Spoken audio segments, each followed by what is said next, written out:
Check. सुस्वागतम.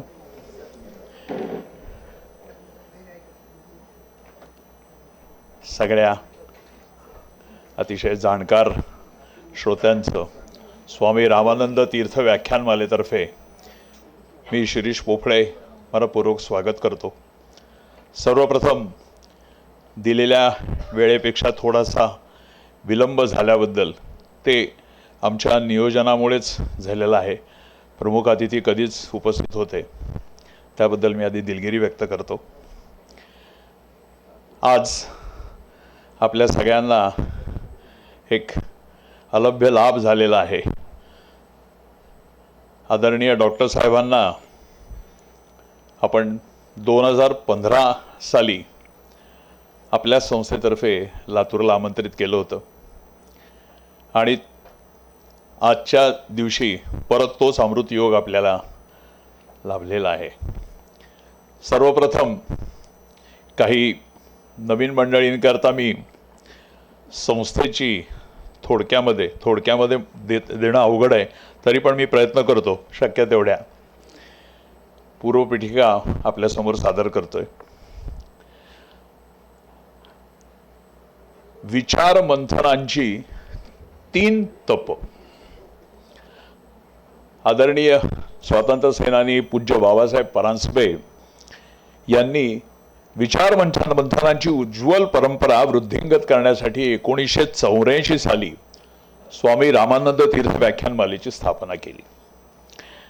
त्यांना कैलासवासी नारायणलालजी लाहोटी, डॉक्टर चंद्रकांतजी देऊळगावकर, जीवनधरजी शहरकर, जयंत वैद्य, वासुदेव बेंबळकर, नंदकिशोरजी भार्गव, विजय दवडगावकर इत्यादींनी अत्यंत मोलाची अशी साथ दिली. प्रख्यात विचारवंत तर्कतीर्थ लक्ष्मण शास्त्री जोशी यांनी या व्याख्यानमालेचं पहिलं पुष्प गुंफलं. तेव्हापासून तब्बल 42 वर्ष या व्याख्यानमालेने जवळपास म्हणतोय मी, नेमका आकडा मोजला नाही म्हणून, कमीत कमी 150 नामवंत वक्त्यांचे विचार आपण इथे लातूरकरांपर्यंत पोहोचवलेत. मे पू रेगे, मी आता थोडीशी नामावली क्रमप्राप्त आहे, त्यातल्या त्यात मी सॉर्टिंग करून तुम्हाला मी ऐकवणार आहे काही. मेपू रेगे कमलेश्वर, असगर अली इंजिनियर, वसंत पळशीकर, गौपर प्रधान, न्यायमूर्ती चंद्रशेखर धर्माधिकारी, आह साळुंके, सदानंद मोरे, पुष्पा भावे, नलिनी पंडित, यदी फडके, स.रा. गाडगीळ, न्यायमूर्ती हेमंत गोखले यांच्यासारखे विद्वान, तर माधव गडकरी, कुमार केतकर, अशोक जैन, दिनकर गांगल, निळू दामले, निखिल वागळे, विनय हर्डीकर, अरविंद गोखले, मुकुंद संगोराम, परजोय गुहा अशा ख्यातकीर्त पत्रकारांनी सुद्धा इथे आपले विचार मांडलेले आहेत. समाजसेवक पद्मभूषण बाबा आमटे, रजिया पटेल, उद्दीन बेनूर, वर्षा देशपांडे, डॉक्टर अनिल अवचट, डॉक्टर राजेंद्र सिंह, विजय जावंघिया यांनी बदलत्या समाजाचं दर्शन घडवलं. हरित क्रांतीचे अद्वयू doctor M S. Swaminathan, doctor Anil Kakodkar, doctor Jayant Narlikar यांच्यासारख्या वैज्ञानिकांनी सुद्धा आपल्याशी संवाद साधलेला आहे. नंदा खरे, चिम्मो पंडित, अच्युत गुडबले, डॉक्टर अनंत फडके, डॉक्टर अरुण गर्द्रे यांनी बदलत्या विश्वातील विज्ञान व तंत्रज्ञान इथे उलगडून दाखवलं. असंवेदनशीलतेच्या विषाणू संसर्गापासून वाचण्यासाठी समर नखाते, अतुल पेठे, अतुल कुलकर्णी, चंद्रकांत काळे, विभावरी देशपांडे व गिरीश कुलकर्णी, माधव चव्हाण, वीणाताई गवाणकर, प्रशांत दळवी, चंद्रकांत कुलकर्णी, ज्योती सुभाष यांनी आपले विचार इथे मांडलेत.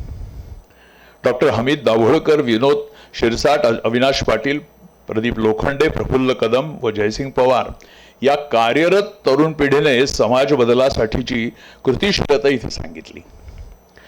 आख्यान तुकोबराय. आज या देशामध्ये अपरिचित पुलं, साहिर लुधियानवी यांच्यावरील मैं हर एक पल का शायर हूँ, मोहम्मद रफी यांच्यावरील रफीनामा, हमीद दलवाई यांच्यावरील हमीद द अनसंग ह्युमनिस्ट असे दर्जेदार दृक्श्राव्य यांच्यावरील असे तसेच समाजसुधारक रधो कर्वे यांच्यावरील प्राध्यापक अजित दळवी लिखित व अतुल पेठे दिग्दर्शित समाज स्वास्थ्य नाटक देखील आम्ही इथे आयोजित केलं होतं. व्याख्यानमालेचा रौप्य महोत्सव साजरा करताना 2009 साली पुणे येथील आर्य संगीत प्रसारक मंडळाच्या सहकार्याने सवाई गंधर्वच्या इतिहासात पहिल्यांदाच पुणे सोडून लातूरमध्ये इथे सवाई गंधर्व संमेलनाचं आयोजन करण्यात आलं. हिंदुस्थानी शास्त्रीय संगीतामधील विख्यात गायक श्रीमती मालिनी राजूरकर, पंडित अजय पोहनकर, पंडित श्रीकांत देशपांडे, श्रीनिवासजी जोशी, उपेंद्र भट यांचं गायन तसंच संतूरवादक पंडित सतीश व्यास हे संगीत संमेलनात आवर्जून सहभागी झाले होते. लातूरात प्रथमच सादर झालेल्या या सवाई संगीत संमेलनास सभोवतालच्या संगीत रसिकांनी भरभरून दाद दिली. आपणही त्यापैकी बरेच जण याचे साक्षीदार आहात. एकंदरीत कला, विज्ञान, शेती, पाणी, प्रेमहिंसा, प्रसार माध्यम, चित्रपट, परराष्ट्र धोरण, दहशतवाद, अर्थनीती, भारतीय घटना अशा बहुविध विषयावरील सखोल विचार लातूरकरांना इथे ऐकायला मिळालेत. त्याचबरोबर स्वातंत्र्य सेनानी गोविंदभाई श्रॉफ, महान कवयित्री बहिणाबाई आणि साहित्यिक दुर्गा भागवत यांच्या देखील जीवनावरील माहितीपट इथे दाखवण्यात आले. भारतामधील अनेक भाषांमधील रोखठोक व परखड सामाजिक व राजकीय कवितांचे अभिवाचन इथे सादर करण्यात आलं. सध्या तरुण पिढी असंख्य समस्यांनी ग्रासून गेली आहे.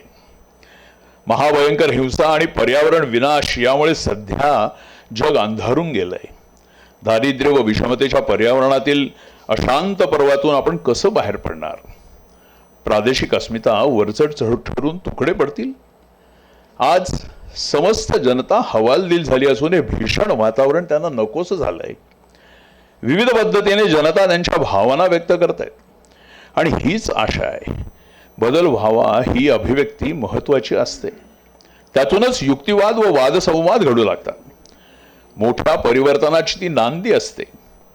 कुट्ट काळ्या ढगांनी दाटी केली तरी काही क्षणात रुपरीकड अवतरते आणि आसमंत अगदी उजळून जातो. निरंतर चालू राहिलेल्या वादसंवाद परंपरेने भारतावरील अनेक सावट दूर केली आहेत. त्यामुळेच वादसंवाद परंपरा हीच भारतीयत्वाची ओळख आहे असं अर्थतत्वज्ञ अमर्त्य सेन आग्रहपूर्वक सांगतात. हाच धागा स्वामी रामानंद तीर्थ व्याख्यानमालेला यापुढे टिकवून ठेवायचा आहे. जैवतंत्रज्ञान, जागतिक हवामान बदल, सुप्रशासन, आपत्ती व्यवस्थापन, वर्तनवादी अर्थशास्त्र, चिंतेचा उगम यासारख्या सर्वस्पर्शी विषयांवरील ताजे टवटवीत विचार पुढील पिढीपर्यंत पोहोचवण्याचा आमचा मानस आहे. आपल्यापर्यंत आलेला वारसा अधिक समृद्ध करण्याच्या प्रयत्नात प्रत्येक लातूरकरांच्या साथसंगतीची खात्री आम्हाला नक्कीच आहे. धन्यवाद. असा हा थोडक्यात मी आढावा आमच्या व्याख्यानमालेचा घेतला आहे. मी आता औपचारिक वळतोय. आदरणीय अध्यक्ष आमचे श्रीनिवासजी लाहोटी यांना विनंती करतो की त्यांनी प्रमुख अतिथींचं डॉक्टर अभयजी बंगे यांचं स्वागत करावं.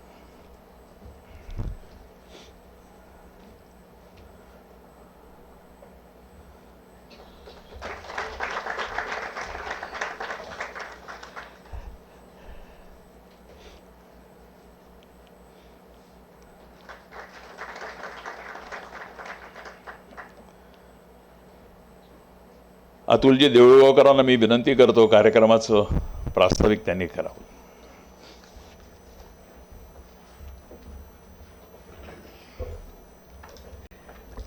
नमस्कार. डॉक्टर अभयदादा, श्रीनिवासजी लाहोटी आणि बंधू भगिनींनो, 1940चा सुमार असावा. ठाकूरदास बंग हे 5 सुवर्णपदकं मिळवून नागपूर विद्यापीठात पहिले आले होते आणि त्यामुळे त्यांना जमनालाल बजाज ज्यांनी त्या काळात भारतीय भाषेत शिकवणारं पहिलं महाविद्यालय वर्ध्यात चालू केलं होतं, तर तिथं अर्थशास्त्राचे प्राध्यापक म्हणून बोलवलं आणि ते गेले तिथे. जॉईन झाले. चले जावची चळवळ सुरू झाली.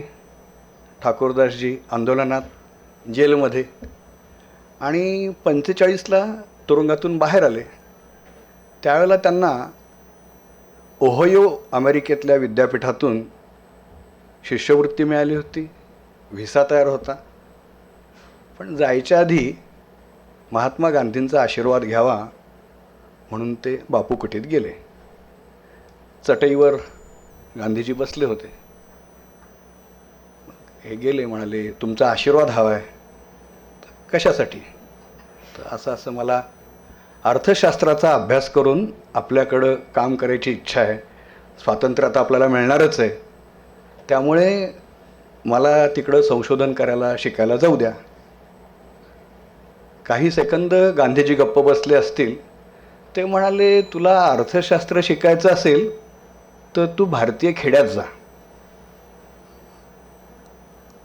ठाकूरदासजी आले, त्यांची आज्ञा ऐकली आणि अमेरिकेला न जाता आजूबाजूच्या खेड्यात जाऊन त्यांनी ग्रामीण अर्थशास्त्र काय आहे याचा अभ्यास करून आयुष्यभर त्या पद्धतीने गांधींच्या विचाराचं एक्सटेन्शन काय असतं याचं काम ठाकूरदासजींनी केलं. आपल्याला कल्पना आहे. नंतर ते भूदान चळवळीत होते. अशा वातावरणात मोठे झालेले, म्हणजे शेगावचं सेवाग्राम झालेलं ज्यांनी पाहिलंय असे डॉक्टर अभयभंग यांनी पण जेव्हा त्यांचं वैद्यकीय शिक्षण पूर्ण झालं, पुढं काय करायचं असा जेव्हा प्रश्न आला, तेव्हा ग्रामीण आरोग्यातल्या महत्त्वाच्या अडचणी कोणत्या आहेत आणि कुठून सुरू करायचं याचं संशोधन करण्यासाठी ते अमेरिकेच्या जॉन्स हॉपकिन्स, म्हणजे जगातील सर्वोत्कृष्ट असं आपण म्हणूयात की ती जी संस्था आहे जिथं संशोधन खूप काटेकोर पद्धतीने केलं जातं, तिथं राणीताई आणि डॉक्टर अभयभंग हे गेले. तिथं अभ्यास केला आणि भारतात आल्यानंतर गडचिरोली 80% लोक दारिद्र्य रेषेखाली आहेत. बाकी आदिवासी भागाबद्दल गडचिरोलीच्या मी तुम्हाला सांगायची गरज नाही, ते तिथं गेले. तुम्हाला काही चित्र मुद्दाम दिसत असतील. हे सुरुवातीला तेंदूपत्त्याच्या गोदामात त्यांनी चालू केलेला हा दवाखाना आहे. नंतर असा दवाखाना होता. नंतर हे शोधग्राम. तर हा सेवाग्राम ते शोधग्राम असा डॉक्टर अभयभंग यांचा प्रवास आहे. तर ते जेव्हा गडचिरोलीत गेले तेव्हा त्या आदिवासी बायकांशी बोलायचं कसं, त्यांना समजून सांगायचं कसं, इतक्या अडचणी, म्हणजे अंधश्रद्धा प्रचंड, दारिद्र्य खूप, डॉक्टरकडे का जायचं, कसं जायचं, यातून ते कसा मार्ग काढत गेले असतील. विशेषतः राणीताई याची आपल्याला कल्पनाही करता येणार नाही. इतक्या अडचणीतनं जाऊन, म्हणजे आपण फक्त कल्पना करून बघा, आपण छोट्याशा गावात, खेडेगावात तरी जाऊन राहू शकतो का? आणि हे दोघं गडचिरोली सारख्या भागात गेलेले, जिथं नक्षलवादाचा ही त्या काळामध्ये सुळसुळाट होता. अशा सगळ्या अडचणी असताना आरोग्य सेवेत त्यांनी काय केलंय, कशा पद्धतीने केलंय बघा. ह्या त्या महिला आहेत ज्यांच्यासोबत त्यांनी काम केलेलं आहे. तर त्यांच्या भाषेत त्यांना शिकवायचंय, त्यांच्या पद्धतीने शिकवायचंय. तर हे कसं शिकवलं आणि त्यावरचं त्यांचं संशोधन आहे, ज्याला जागतिक पातळीवर मान्यता मिळाली. की बालमृत्यू का होतात, मातांना नेमका काय त्रास होतो, त्यामध्ये कुपोषणाची समस्या काय आहे, त्यांनी लिहिलेलं कोवळी पानगळ, हे सगळं तिथून त्यांचा अभ्यास. म्हणजे एकीकडे संशोधन आणि दुसरीकडे आरोग्य सेवा, यातून काय करता येतं ते काय पद्धतीने शिकवत गेलेले ते बघा. त्यात त्यांनी एक श्वासमापक यंत्र शोधलं.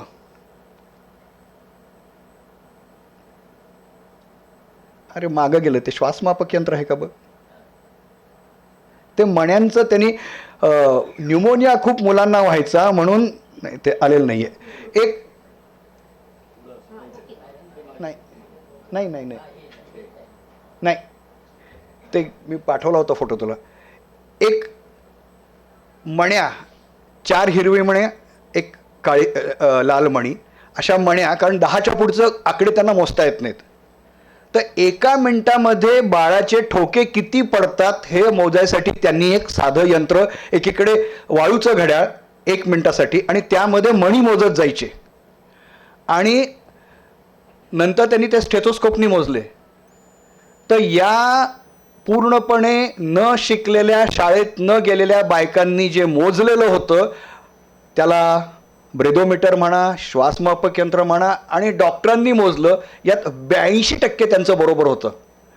म्हणजे वैद्यकीय सेवेतल्या काही तपासण्या कशा करून घेता येतात हा जगातला आदर्श नमुना होता आणि त्याचं त्यांनी निष्कर्ष सांगितलेले आहेत. अशा पद्धतीने त्या शोधग्राममध्ये यांनी काम चालू ठेवलं. आता ते शोधग्राममधलं काम किती मोठं झालं याची आपल्याला कल्पना आहे. तिथं त्यांनी निर्माण नावाचं जे काम चालू केलं, तर आपल्या राज्यातून, देशातून तिथं तरुण मुलं शिकायला येतात आणि त्यांनी नंतर समाजासाठी काय करावं, म्हणजे करिअर आणि समाजासाठी काम एकत्र कसं करता येईल यासाठी आपल्याला ते अनेक गोष्टी सांगतायत, तिथं करतायत. तर आरोग्याचा प्रश्न किती व्यापक आहे, आरोग्य ही संकल्पना किती व्यापक आहे, हाच त्यांचा सेवाग्राम ते शोधग्रामपर्यंतचा हा पूर्ण प्रवास आहे. आणि तो आज आपल्याशी आरोग्य स्वराज्य यातनं आपल्याला पुढं कसं चालायचं आहे याविषयी ते सांगायला आलेले आहेत. आता 2015 नंतर ते आज आपल्याशी संवाद साधायला आलेले आहेत. त्यामुळे मी एवढीच विनंती करतो की तुम्ही इथं दुसऱ्यांदा आलात त्याबद्दल तुमचं मनपूर्वक स्वागत आणि आत्ताच धन्यवाद देतो. अभय दादा.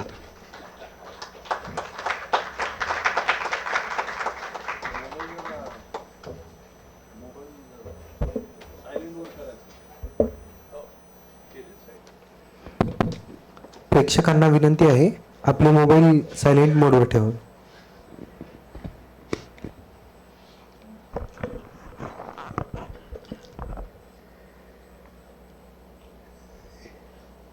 स्वामी रामानंद तीर्थ व्याख्यानमालेचे आयोजक आणि मुख्यतः अतुल देऊळगावकर यांचा मी ऋणी आहे. लातूरमध्ये दुसऱ्यांदा लातूरकरांसोबत जाहीर संवाद करायची संधी आपण निर्माण केली, यासाठी मी मनापासून आपले आभार मानतो. नीट ऐकू येत नाही का?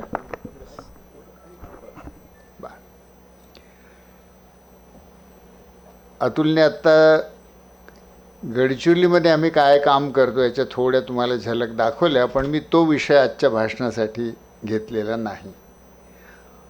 आणि आमच्या कामाविषयी बोलण्याच्या ऐवजी मी तुमच्या जीवनाविषयी बोलणार आहे. आणि म्हणून मी काय बोलायच्या अगोदर मी खरं म्हणजे तुम्हालाच एक प्रश्न विचारू इच्छितो. त्या प्रश्न विचारायच्या अगोदर पहिली गोष्ट एक मी विनंती अशी करीन की सगळ्या जणांनी मनामध्ये आपलं वय एकदा आठवा. आपलं काय वय आहे. आता डोळे बंद करा आणि जो मी आता प्रश्न विचारणार आहे त्याचं तत्काळ अंतर्मनातनं काय उत्तर येतं ते बघा. फार विचार करू नका, फार तर्कपूर्ण विचार करू नका, बस तत्काळ जे उत्तर येतं. प्रश्न माझा असा की तुम्हाला काय वाटतं, तुम्ही 100 वर्ष जिवंत राहाल का? राहायची इच्छा आहे की नाही हा प्रश्न नाही आहे, राहाल का? बरं, आता किती जणांना असं वाटतं की आपण 100 वर्ष जिवंत राहू? बरं, आता किती जणांना वाटतं की आपण 100 वर्ष काही जगणार नाही? तर बहुतेकांना असं दिसतंय की 100 वर्ष आपण जगणार नाही.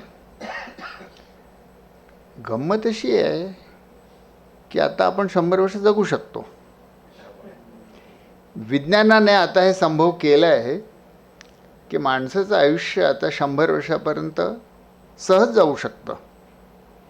भारताचं सरासरी आयुर्मान जेव्हा भारत स्वतंत्र झाला तेव्हा 32 वर्ष होतं. आता ते 70 वर्ष आहे.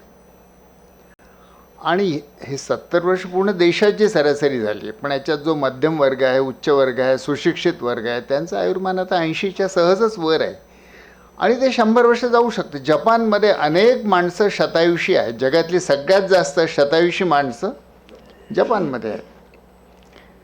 व्यंकी रामकृष्णन नावाचे एक नोबेल प्राईज विजेते भारतीय वंशाचे पण अमेरिकेत असलेले वैज्ञानिक आहेत. त्यांचं एक पुस्तक आहे व्हाय वी डाय, आपण का मरतो. आणि त्याच्यात ते म्हणतात की जगामध्ये ज्याचं वय नीट रेकॉर्ड आहे पुराव्यासकट, अशी व्यक्ती जास्तीत जास्त किती वर्ष जगली आहे, ते 122 वर्ष जगली आहे. म्हणजे बायोलॉजिकली जैविकदृष्ट्या आपलं वय 122 पर्यंत जाऊ शकतं, पण ते अगदी जास्तीत जास्तची मर्यादा झाली. पण 27 आपण होऊ शकतो. आणि तरी बघा इथे बहुतेकांना असं वाटतं की आपण काही 100 वर्ष जगणार नाही आहोत. तर हा आपला पॅराडॉक्स आहे की आपण 100 वर्ष जगू शकतो, पण बहुतेकांना असं वाटतं की आपण जगणार नाही आणि 100 वर्ष होण्याच्या अगोदरच आपण कदाचित मरून जाऊ. दुसरी अडचण अशी की असं अंतर्मनातनं वाटतं खरं, पण आपण वागतो कसं. महाभारतामध्ये एक प्रसिद्ध प्रसंग आहे, अनेकांनी वाचला असेल.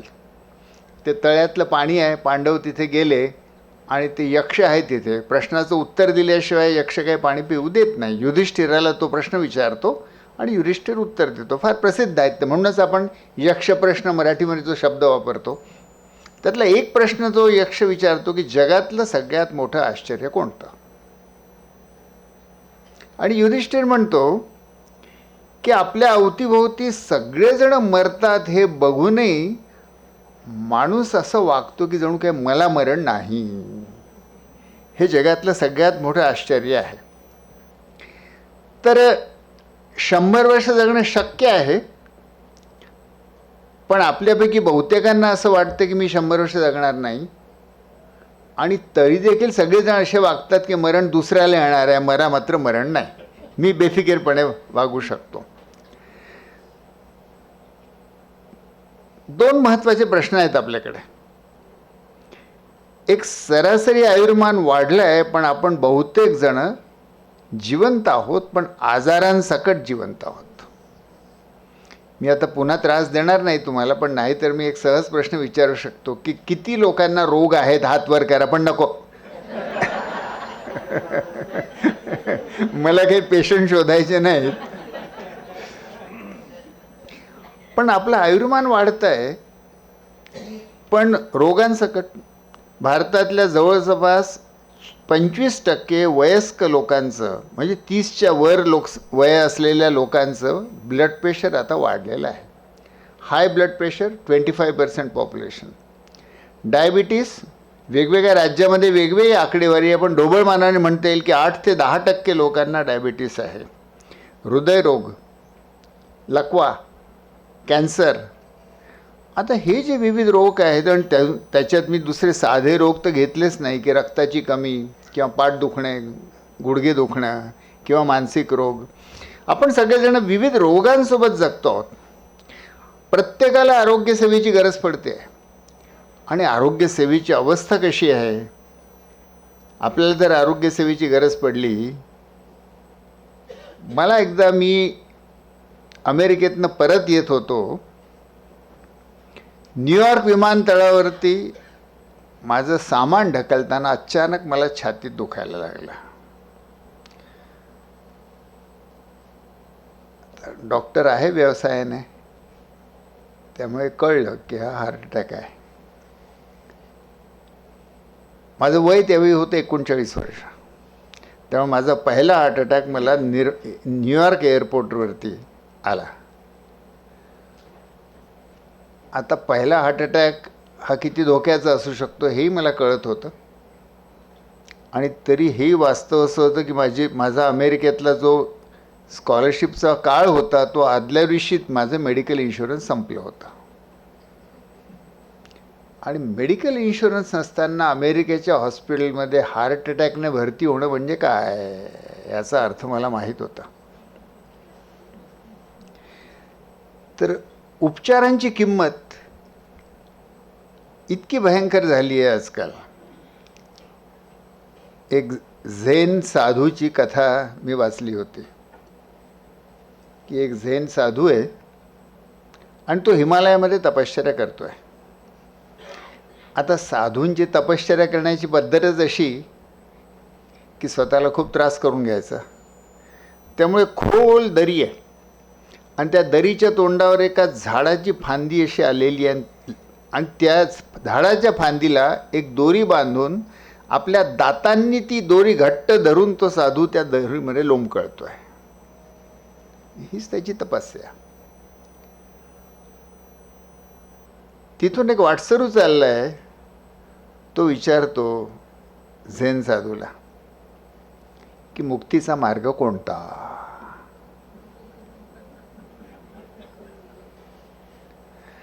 आता उत्तर नाही दिलं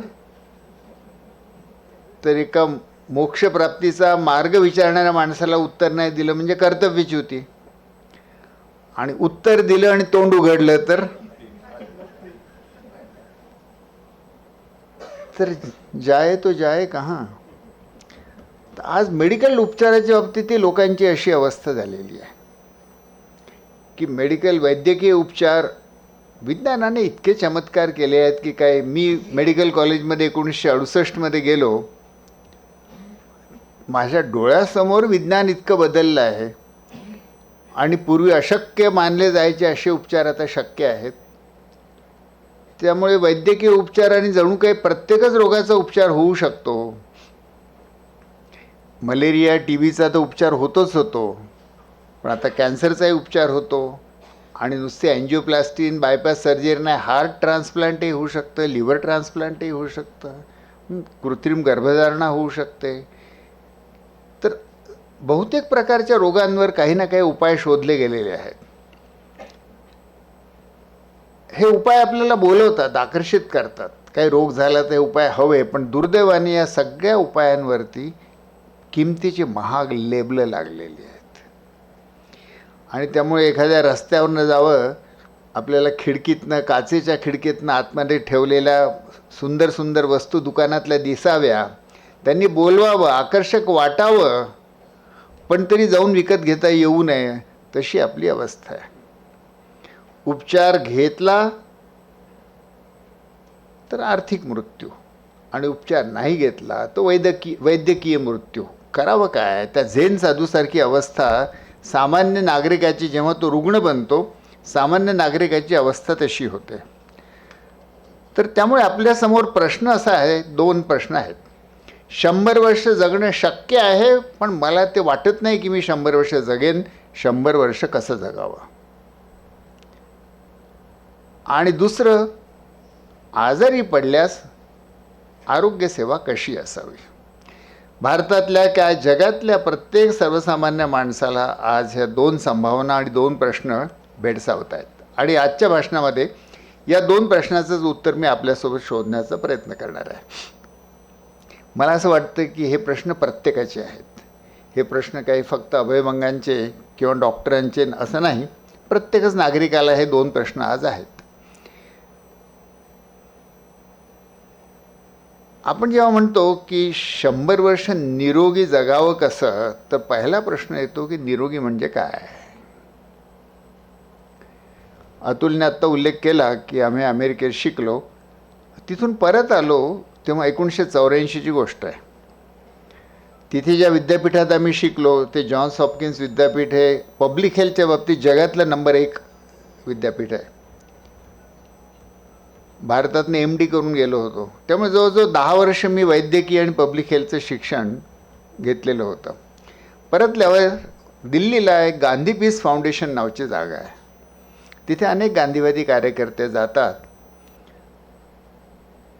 तर तिथे मी थांबलो होतो. सकाळी उठलो, रिसेप्शनवरती जी कोणी बाई होती तिने एका म्हातारीशी माझी ओळख करून दिली. ते सुरुवातीला मी नाव काय धड ऐकलं नाही. तर ते म्हातारे गृहस्थ, मला गंमत म्हणजे ते म्हातारे गृहस्थ थोडेसे महात्मा गांधींसारखेच दिसत होते. तर माझ्यापेक्षा बरेच वयस्क होते. ते म्हणाले, अभय तू डॉक्टर आहेस? म्हटलं हो आहे. अमेरिकेतनं शिकून आला आहेस? म्हटलं हो. तर मला आरोग्याची भारतीय व्याख्या सांग. 10 वर्ष शिकलो होतो भारतातही अमेरिकेतही, पण भारतीय व्याख्या प्रकरण कधीच नव्हतं ऐकलं. तर मी त्यांना वर्ल्ड हेल्थ ऑर्गनायझेशनची जी स्टँडर्ड व्याख्या आहे ती त्यांच्यावर मी भिरकावली. त्यांनी ती झिडकारून लावली. ती म्हणे ही पाश्चिमात्य व्याख्या, मला भारतीय व्याख्या सांग. काही कळे ना. आपल्या सगळ्या शिक्षणाचा गर्व जरा म्हणालो नाही माहीत बा भारतीय व्याख्या. तर म्हणे निरोगी माणसाला भारतामध्ये काय म्हणतं, हिंदी संस्कृतमध्ये काय म्हणतात. म्हटलं स्वस्थ. बस तीच आरोग्याची व्याख्या आहे. जो स्वमध्ये स्थित आहे तो स्वस्थ आहे. हे सांगताना आत्ताही माझ्या अंगावर काटा उभा राहतोय. हा माझ्यासाठी एक युरेका क्षण होता. जे आरोग्याच्या क्षेत्रात मी इतकी वर्ष शिकलो होतो आणि काम करू इच्छित होतो, तिथे आरोग्याचा अगदी नवाच अर्थ त्या म्हाताऱ्याने माझ्यासमोर, आणि तो भारतीय शब्दामध्ये ठेवलेला आहे.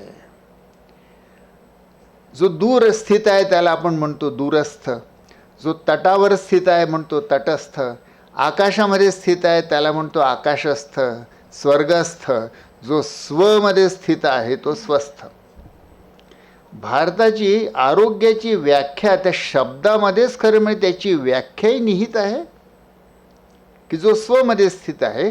आणि मी निरोगी आहे की नाही याची कसोटी देखील त्याच्यात दिली आहे. तुम्ही स्वमध्ये स्थित आहात का, तर तुम्ही स्वस्थ आहात.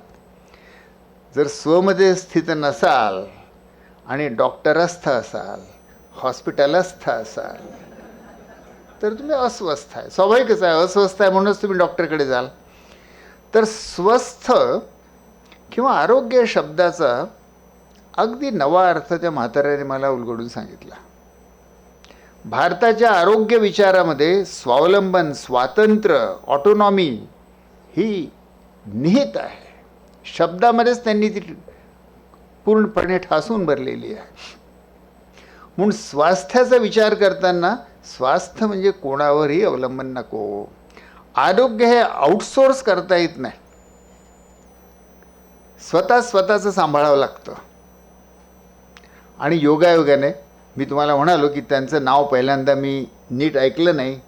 ते गृहस्थ जे होते ते प्रत्यक्ष महात्मा गांधींचे नातू प्रोफेसर रामचंद्र गांधी होते. म्हणून एका अर्थाने दुसऱ्या गांधीच्या तोंडून मला आरोग्याचा अर्थ मिळाला. आणि आरोग्याचा अर्थ मग जास्तीत जास्त रुग्णालय वाढणं, जास्तीत जास्त लोकांचा उपचार करणं हा आरोग्याचा अर्थ नाही. तर लोक स्वतःमध्ये स्थित पाहिजेत, स्वावलंबी पाहिजे, स्वतःचं आरोग्य स्वतः सांभाळता आलं पाहिजे, त्याच्यात परावलंबन नको. म्हणून माझं स्वास्थ्य ही या व्याख्येनुसार माझीच जबाबदारी होते. आता आपल्या जबाबदारीसाठी एक दुसरा शब्द भारतीय परंपरेमध्ये आहे, तो आहे स्वराज्य. लोकमान्य टिळक म्हणाले की स्वराज्य हा माझा जन्मसिद्ध हक्क आहे. महात्मा गांधींनी एक पुस्तक लिहिलं आहे हिंद स्वराज्य. काही जणांनी वाचलं असेल, काही जणांनी ऐकलं असेल. पण हिंद स्वराज्यमध्ये गांधीजी स्वराज्याचा थोडा एक वेगळा अर्थ सांगतात. स्वराज्य म्हटलं की आपल्याला सहसा असं वाटतं की स्वराज्य म्हणजे माझं राज्य, म्हणजे काय मला जसं वाटेल तसं व्हावं. खरं म्हणजे मला जसं वाटेल तसं व्हायला लागलं तर जगाचं ट्रम्प होईल. एका माणसाचं स्वराज्य बघा तुम्ही काय घडतंय. तर गांधींनी स्वराज्याचा वेगळा अर्थ सांगितला. गांधी असं म्हणाले की स्वराज्य म्हणजे स्वतःचं राज्य नाही, स्वतःवर राज्य. रूल ऑफ सेल्फ नाही, रूल ऑन सेल्फ. माझ्या स्वतःच्या इच्छा, माझं वागणं, स्वयं अनुशासन, याचा अर्थ आहे स्वराज्य. माझ्या मोकाट झालेल्या इच्छानुसार मी जगायला लागलो किंवा जग चालावं असं मला आग्रह धरायला लागलो तर जगाचा नर्क होईल. तर आता टिळक आणि गांधींचे दोन शब्द मी माझ्यापुरते एकत्र केले. स्वस्थचा अर्थ आपण पाहिला, आरोग्याचा अर्थ, आणि टिळक आणि गांधींचा स्वराज्य, दोन्ही मिळून शब्द निर्माण होतो आरोग्य स्वराज्य. स्वावलंबनाचा, जबाबदारीचा हा जो राजनैतिक अर्थ आहे गांधींचा, तो आरोग्याला लावला आणि खरं म्हणजे वस्तुतः तो स्वस्थ शब्दामध्ये अगोदरच आहे, पण तो पुन्हा आठवण करून द्यावी लागते. म्हणून आरोग्य स्वराज्य, स्वमध्ये जो स्थित आहे अशी स्थिती निर्माण करणारी आपल्याला व्यवस्था हवी, त्याला आपण म्हणूया आरोग्य स्वराज्य. आणि मग आपण असं म्हणू शकतो का? बघा, विचार करा की टिळक म्हणाले त्या धर्तीवरती की आरोग्य स्वराज्य हा माझा जन्मसिद्ध हक्क आहे आणि तो मी मिळवणारच.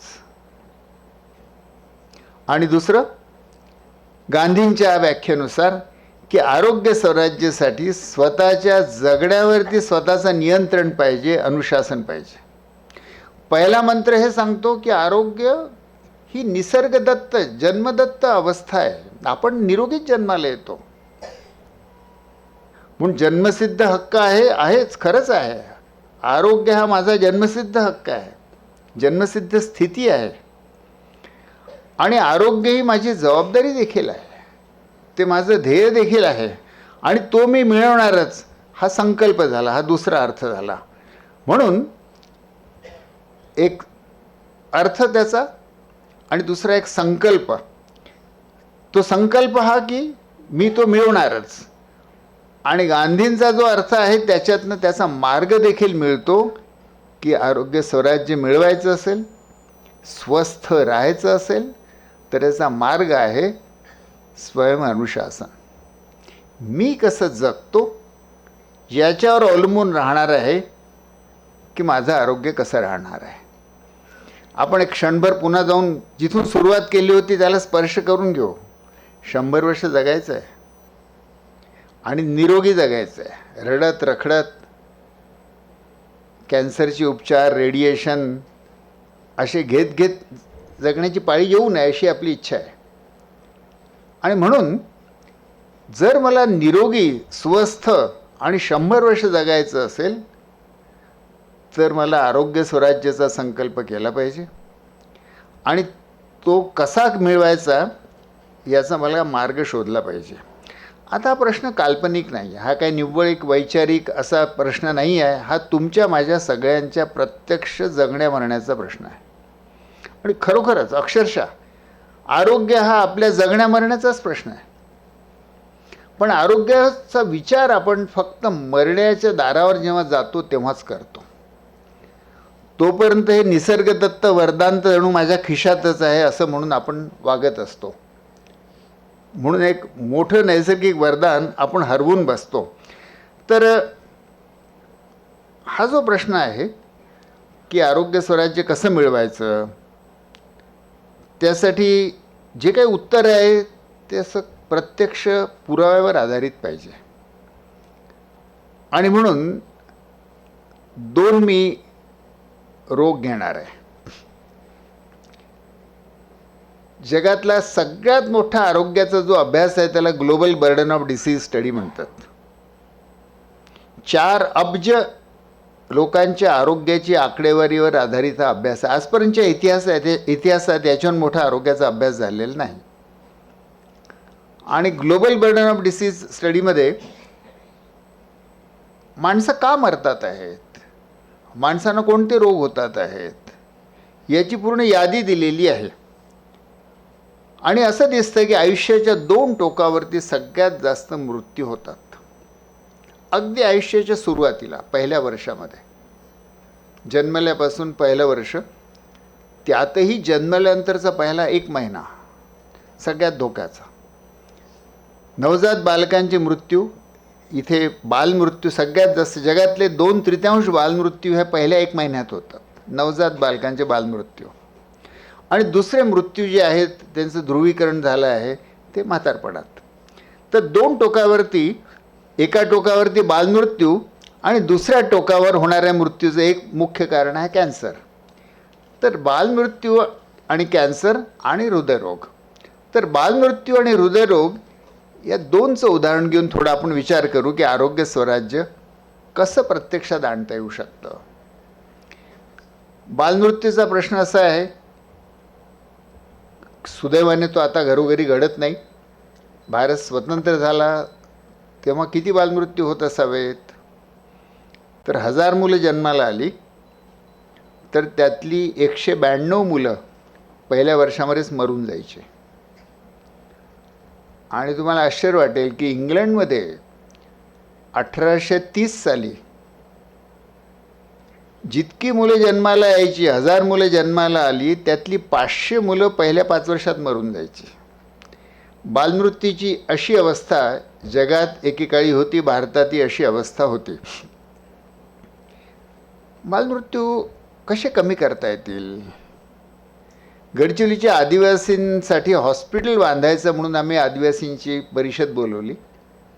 त्याच्यामध्ये आम्ही त्यांना विचारलं की तुमचे मुख्य रोग कोणते, आरोग्याच्या तुमच्या मुख्य गरजा कोणत्या, त्यासाठी सर्चने काम करावं असं तुम्ही आम्हाला सुचवाल. तर अगदी बाकायदा त्यांनी वोटिंग करून, मतदान करून जे प्रश्न निवडले त्यातला एक प्रश्न होता, आमची मुलं मरून जातात, तुम्ही काय करू शकता का? आता हा प्रश्न प्रत्यक्षात कसा आहे तो मी तुम्हाला एक अनुभव सांगतो. गडचिरोलीच्या जंगलामध्ये आमचं रुग्णालय बांधलेलं आहे आणि तिथे आम्ही आदिवासींना आरोग्यसेवा देतो. 1993 साली पावसाळ्यामध्ये ऑगस्ट महिना प्रचंड पाऊस येतो आहे, नद्यांना पूर आले आणि संध्याकाळी दिवसभर रुग्ण बघून मी संध्याकाळी घरी आलो आणि घरी बिछाण्यावर थोडासा लवंडलो आराम करण्यासाठी. इतक्यात दारावरती टक टक टक टक, बाहेर अंधार पसरलेला, वादळ येत आहे, पाऊस पडतो आहे आणि मी उठून दार उघडायच्या अगोदर धाडकन दाराला धक्का मारून 2 आदिवासी बाया माझ्या घरात शिरल्या. एक म्हातारी बाई आणि दुसरी तिची मुलगी, तरुण मुलगी. आणि त्या तरुण मुलीच्या बाईच्या इथे अगदी एक कपड्यामध्ये गुंडाळलेलं लहानसं बाळ. ते अतिशय गंभीर दिसतच होतं, म्हणून मी ताडकन उठलो आणि माझं घर आणि रुग्णालयामध्ये फार अंतर नाही आहे, 100 फूट अंतर असेल, पण तेवढे न्यायला वेळ नाही म्हणून माझ्याच बेडवर मी या बाळाला झोपवलं आणि त्याला तपासायला लागलो. आता डॉक्टरांची एक सवय असते, रुग्णाला बघता बघता मनामध्ये विचारही सुरू असतो की हे काय डायग्नोसिस आहे, सेल्फ टॉक सुरू असतो.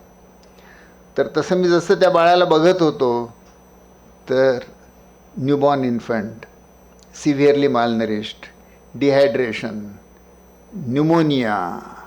त्याच्या छातीवर मी स्टेथोस्कोप ठेवला, छातीतनं बुडबुड बुडबुड आवाज येत होते म्हणून न्यूमोनिया असं मी स्वतःशी म्हटलं आणि त्या बाळाने श्वास थांबवला आणि तिथेच माझ्या बेडवर ते बाळ मेलं. आता रुग्णालयात रुग्ण मरताना मी डॉक्टर म्हणून पुष्कळ वेळा मला बघण्याचं दुर्भाग्य मिळालं आहे, पण माझ्याच बेडवर एक बाळ मरावं आणि ती मी काहीही करण्याच्या पूर्वीच मरून गेलं. मला काय त्याने संधी नाही दिली. त्याचं मला अपराधबोध इतका, खंत इतकी की त्याचा थोडासा राग मी त्या बायांवरतीच काढला की अगोदर का नाही आल्यात, इतक्या उशिरा आल्यात, अगोदर आल्या असतं तर काही मला करता आलं असतं. तर त्या बायांनी रडत रडत जी कहाणी सांगितली ती अशी की तिथून 3 किलोमीटर दूरच्या खुर्सा नावाच्या गावाच्या त्या बाया. ही बाई निरक्षर, नवरा दारुडा, पहिलं बाळ हिला झालं पण दुर्दैवाने ते मृत जन्माला आलं. तिला मूल हवं होतं, नवरा घरात पैसे देत नाही, रोज बाईला येऊन मारतो. ही गरोदर झाली मोठ्या प्रयत्नांनी.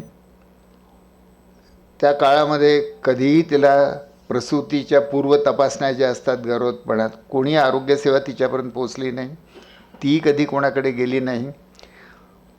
आमच्या आदिवासी भागात अशी प्रथा आहे, सगळ्या ग्रामीण भागातही आहे, गडचिरोलीला तरी किमान आहे. तसं की गरोदरपणात आम्ही डॉक्टर मंडळी सांगतो की पोटभर जेवावं गरोदर बाईने की आतमधल्या गर्भाला नीट पोषण मिळेल. तिथे उलटं असतं, गरोदर बाईने पोटभर जेवू नये. कारण काय, जर पोटभर जेवली तर आतमधलं बाळ थोडं मोठ्या आकाराचं होईल आणि बाळ मोठ्या आकाराचं झालं तर बाळंतपण कठीण होईल. म्हणून बाईने मुद्दाम गरोदरपणात उपाशी राहावं, यासाठी सासू तिला खायला देत नाही. तुझा गर्भ मोठा झाला तर बाळंतपण कोण निस्तरेल, म्हणून तिने प्रयत्नपूर्वक आपलं बाळ कुपोषित केलं बाळंतपण घरीच झालं, दाईंनी बाळंतपण केलं, बाळ अतिशय कमी वजनाचं निर्माण झालं. आता दुसरी दुर्दैवी परंपरा त्यावेळी तिकडे अशी होती की बाळाला पहिले 3 दिवस दूध नाही पाजत. आईचं दूध जे असतं सुरुवातलं ते किंचित पिवळं असतं, त्याच्यामध्ये खूप व्हिटॅमिन ए असतं म्हणून ते पिवळं असतं, फारच चांगलं अमृत दूध आहे ते, पण ते खराब आहे असं समजून पाजत नाहीत. म्हणून 3 दिवस त्या बाळाला दूध नाही पाजलं. ते बाळ भुकेलं, खूप रडत होतं. रडून रडून त्याचा आवाज बसला. मग 4थ्या दिवशी जेव्हा तिने पाजायला घेतलं दुर्दैवाने, ते आता आईलाच दूध नाही आलं.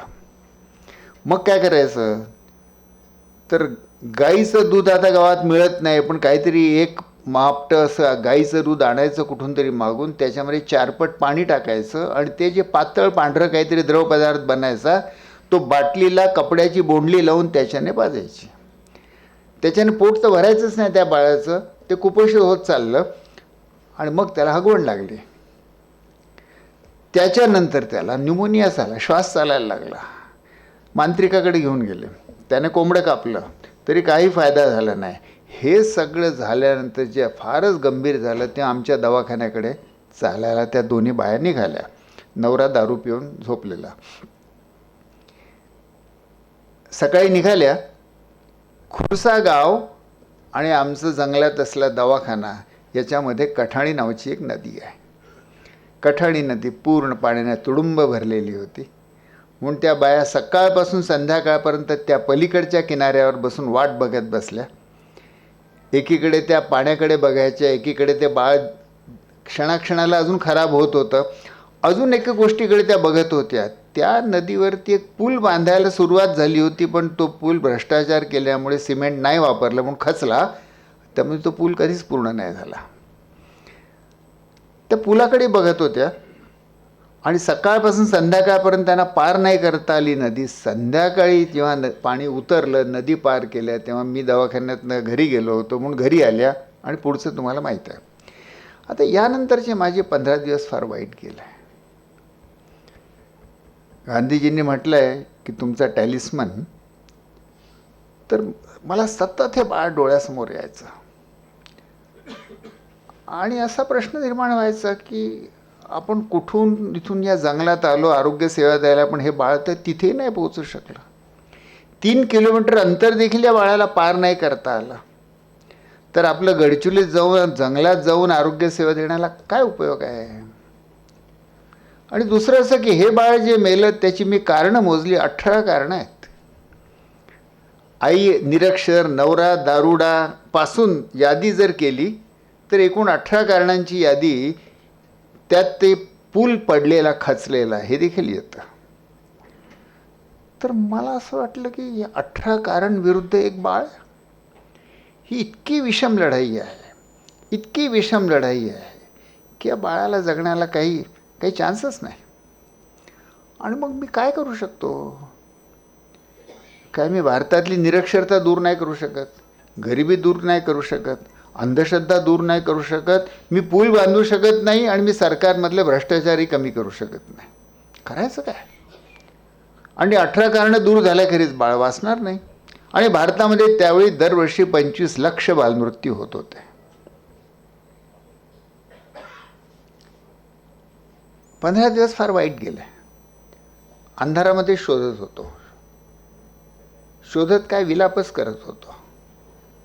आणि मग अचानक एक दिवशी युरेकासारखा पुन्हा दुसऱ्यांदा माझा युरेका लागला की ह्या बाळाला वाचवायचं असेल तर 18ची 18 कारणं दूर करण्याची गरज नाही.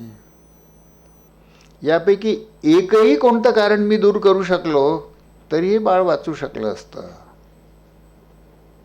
आई साक्षर असती तरी हे बाळ वाचलं असतं. नवरा दारुडा नसता तरी हे बाळ वाचलं असतं. गावात आरोग्यसेवा असती तरी बाळ वाचलं असतं. आणि पूल खचला नसता तरी बाळ वाचलं असतं. 18ची 18 कारणं सोडवायची गरज नाही. याच्यातलं कोणतं कारण मी सोडू शकतो. तर मला असं दिसलं की याच्यातलं वैद्यकीय सेवा गावोगावी नाही, आरोग्यसेवा गावोगावी नाही, हे कारण काहीतरी माझ्या अखत्यारीत येऊ शकतं. आणि मग ही नवजात बालकं तर रुग्णालयापर्यंत येऊ शकत नाही. मग रुग्णसेवा यांच्या बाळांचा जन्म घरामध्ये एक होम डिलिव्हरी, बाळंतपणाची खोली असायची खेड्यांमध्ये, सगळ्यात अंधारलेली घाणेरडी खोली जी इतर कोणत्या कामी येत नाही तिथे बाईची बाळंतीण, कारण महिनाभर ती खोली आता ब्लॉक होणार ना, तर तिथे त्या अंधारलेल्या खोल्यामध्ये सगळा ग्रामीण भारत जन्माला येत होता. वर्षाला 2 कोटी जन्म हे त्या अंधारलेल्या बाळंतपणाच्या खोल्यांमध्ये होत होते. आणि त्याच्यामधले जवळजवळ 15 लाख नवजात बालकं त्या खोलीतच मरत होते. जगले 10-12 दिवस तर मात्र ते बाहेर येत होते. आणि या बालकांना कुठेही हॉस्पिटलमध्ये न्यायची सोय नव्हती, कारण पारंपरिकरित्या बाळंतपण झालेली बाळंतीण बाई आणि नवजात बाळ त्या खोलीच्या बाहेर जाऊ शकत नाही, नजर लागेल, जादूटोणा होईल. मग जे काय होईल ते त्या खोलीतच झालं पाहिजे. मग कसं करायचं? आणि म्हणून मग गावातल्याच एका बाईला नवजात बालरोग तज्ज्ञ केलं पाहिजे, असं म्हणून एक आरोग्य दूत नावाची कल्पना आम्ही आखली. गावातल्याच एका बाईला निवडून तिला नवजात बालकाची काळजी कशी घ्यायची आणि रोग असले तर कसं उपचार द्यायचं हे शिकवलं. आणि 39 गावांमध्ये प्रयोग केला. त्या प्रयोगाच्या विस्तारात जात नाही, पण त्या प्रयोगाने आणि अगोदर ज्या न्यूमोनिया उपचाराचा उल्लेख केला अतुलने, या 2 आमच्या प्रयोगांनी तिथला अर्भक मृत्यूदर म्हणजे काय, 1000 बाळं जन्माला आली तर त्यातली किती एका वर्षात मरून जातात. गडचिरोलीमध्ये त्यावेळी अर्भक मृत्यूदर 121 होता. आणि या 2 उपाय जेव्हा गावात प्रशिक्षित केलेल्या बाईच्याद्वारे उपलब्ध केले, तेव्हा तो अर्भक मृत्यूदर कमी होत होत होत आता 16वर आलेला आहे. हे प्रयोग पब्लिक हेल्थच्या विज्ञानामध्ये खूप उपयोगी मानले गेले, म्हणून दी लॅन्सेट नावाचं जगातलं जे मेडिकल जर्नल आहे त्याने प्रकाशित केले. पुढे भारत सरकारला भारतातले बालमृत्यू कसे कमी करायचे, तर 2004मध्ये जेव्हा नॅशनल हेल्थ पॉलिसी प्लॅन झाली तेव्हा बालमृत्यू भारतातले किती कमी करता येतील, तर गडचिरोलीमध्ये त्यावेळी ह्या आमच्या प्रयोगामध्ये 30पर्यंत कमी आले होते. म्हणून भारत सरकारने 30 हा राष्ट्रीय गोल ठरवला की 30पर्यंत कमी करायचे. आणि मग प्लॅनिंग कमिशनची टीम आली, त्यांनी गडचिरोलीचा हा प्रयोग पाहिला आणि भारताच्या 10व्या आणि 11व्या 5 इयर प्लॅनमध्ये भारताचे बालमृत्यू कमी करण्याचा मुख्य मेथड कोणती, तर गडचिरोली मॉडेल. त्या धर्तीवरती भारतामध्ये आशा गावोगावी कम्युनिटी हेल्थ वर्कर, ज्या प्रकारचे आरोग्यदूत आम्ही निर्माण केले होते त्या प्रकारच्या आशा निर्माण करायचं भारत सरकारने ठरवलं. आणि पुढे त्या आशांचं प्रशिक्षण देण्याची जबाबदारी आम्हाला दिली. त्याच्यामध्ये 8 लाख आशा देशभरामध्ये प्रशिक्षित करण्याचं एक पूर्ण डिझाईन बनवून आम्ही ते अंमलात आणलं.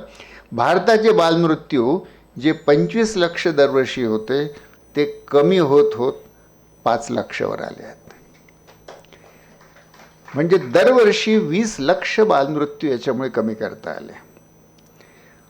आता बालमृत्यू कमी करण्याची ही जी पद्धत मी म्हणालो ते आरोग्य स्वराज्य आहे. या पद्धतीमध्ये या गावातल्या लहान बालकांना जगण्यासाठी 90% बालकांना रुग्णालयाची गरज पडत नाही आणि त्यांना गावातल्या गावामध्ये त्यांचं आरोग्य सांभाळता येतं. आणि यशस्वीरित्या वैज्ञानिक प्रयोगांनी गडचिरोलीतही दाखवलं आणि आता तर भारताच्या अखिल भारतीय पातळीवर ते वापरण्यात येत आहे. भारत सरकारने तर हे वापरलंच, पण दी लॅन्सेटने देखील याला आजवरच्या 180 वर्षात प्रसिद्ध झालेले लॅन्सेटमध्ये जे सगळ्यात महत्त्वाचे शोधनिबंध आहे त्यापैकी एक असं म्हणून याला स्थान दिलं. आणि आज 80 देशामध्ये या पद्धतीने आरोग्यसेवा नवजात बालकाची आणि लहान मुलांच्या न्यूमोनियाची ही गावागावात कशी पोचवता येईल या पद्धतींचा वापर होतो आहे. आरोग्य स्वराज्याचं हे एक उदाहरण मी मुद्दाम तुम्हाला यासाठी सांगितलं विस्ताराने की हे शक्य आहे. गावाचं आरोग्य गावाच्या हातात देणं 80-90% तरी शक्य आहे. तरी काही निवडक रोग राहतील जे अतिशय गंभीर राहतील. आणि असे जे रोग आहेत जे अतिशय गंभीर असतात आणि जे गावाच्या पातळीवर उपचार करता येत नाहीत, ते रोग वस्तुतः लोकांच्या स्वतःच्याच हातात आहेत. आणि ते रोग म्हणजे अगोदर जसं मी म्हणालो हार्ट अटॅक आहे, लकवा आहे, कॅन्सर आहे, हे रोग जे होतात हे रोग बहुतांशी लोक कसं जगतात याच्यावर निर्भर आहेत. म्हणजे तसं हे डॉक्टरांवर अवलंबून नाहीत. हे रोग, या रोगांची निर्मिती माझ्या जगण्यातनं होते किंवा मी ज्या समाजात जगतो त्या समाजामध्ये काय सुरू आहे त्याच्यामुळे होते. जीवनशैलीचे रोग असं आजकाल यांना आपण म्हणायला लागलेलो आहोत. याच्यातल्या काही गोष्टी माझ्या हातात आहे, काही गोष्टी सरकारच्या हातात आहेत. आणि म्हणून निरोगी जगायचं असेल तर आरोग्य स्वराज्यमधला जो दुसरा भाग आहे तो असा की निरोगी जगायचं असेल तर निरोगी जगलं पाहिजे. इतकं सोपं आहे की निरोगी राहायचं असेल तर निरोगी पद्धतीने राहायला पाहिजे. आणि ते सुदैवाने स्वतः व्यक्तीच्या हातात आहेत. आणि त्यामुळे आरोग्य स्वराज्य पुन्हा स्वमध्ये स्थित राहील. निरोगी जर राहायचं असेल, हे जे रोग होतात, हृदयरोग किंवा कॅन्सर जेव्हा होतो तेव्हा अचानक आपल्याला वाटतं की मला हृदयरोग झाला, कॅन्सर झाला, पण तो वर्षानुवर्ष होत असतो. एका दिवशी फक्त तो आपल्याला कळतो की मला हा झाला. आणि त्यावेळी मग रुग्णालयात जाणं किंवा डॉक्टरकडे जाणं याशिवाय काही पर्याय नसतो. आणि रुग्णसेवा अतिशय महाग आहे हेही आपल्याला माहीत आहे. तरी सुदैवाने भारतामध्ये अनेक जागी उत्कृष्ट रुग्णसेवा, लातूरमध्येच खरं म्हणजे फार चांगल्या डॉक्टरांची आणि रुग्णालयांची फार चांगली परंपरा आहे. पण खरं आरोग्य स्वराज्य होईल जर मला हे रोगच नाही झाले तर. विषाची परीक्षा कशाला घ्यायची, तशी मृत्यूसोबत कशाला दोन हात करायचे. आणि ते माझ्या हातात आहे. तर मग निरोगी राहायचं असेल मला तर निरोगी जगलं पाहिजे. कसं जगलं पाहिजे, सोपं लक्षात राहावं म्हणून 6 सूत्र फक्त मी उल्लेख करणार आहे. ती सूत्र अशी बघा. एक पहिली गोष्ट, आहार जो आपला आहे तो आपलं आरोग्य कसं राहतं याचा मोठा भाग आपला आहार ठरवतो. दिवसाला जवळजवळ 3 ते 5 किलो अन्न आणि द्रव पदार्थ आपण आपल्या पोटात घेतो. पण त्याची निवड आपण कशी करतो, कोणत्या आधारावर करतो. एक निवड आपण करतो माझ्या जिभेला काय आवडतं, चवीला काय आवडतं त्याच्यानुसार.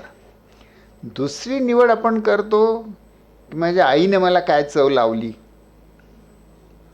बरं, पुरुषाची याच्यात स्थिती मोठी वाईट होते. म्हणजे पुरुषाला एक लहानपणी त्याची आई बिघडवते, मग लग्न होऊन बायको येते. बायको सुरुवातीला 1-2 वर्ष नवऱ्याच्या कलानं घेते, पण मग ती आपली नखं काढते. आणि मग बाई काय म्हणते, स्वाभाविक बाय म्हणते की तिच्या माहेरी जे होतं, तिची आई जे करत होती तेच चांगलं जेवण. त्यामुळे बायको तिच्या माहेरचं जेवण पुरुष खातो बिचारा. आणि मग घरात सून येते. मग अजून पुन्हा मग पुरुषाला 3 वेळा तरी आपल्या आरोग्याच्या सवयी बदलाव्या लागतात.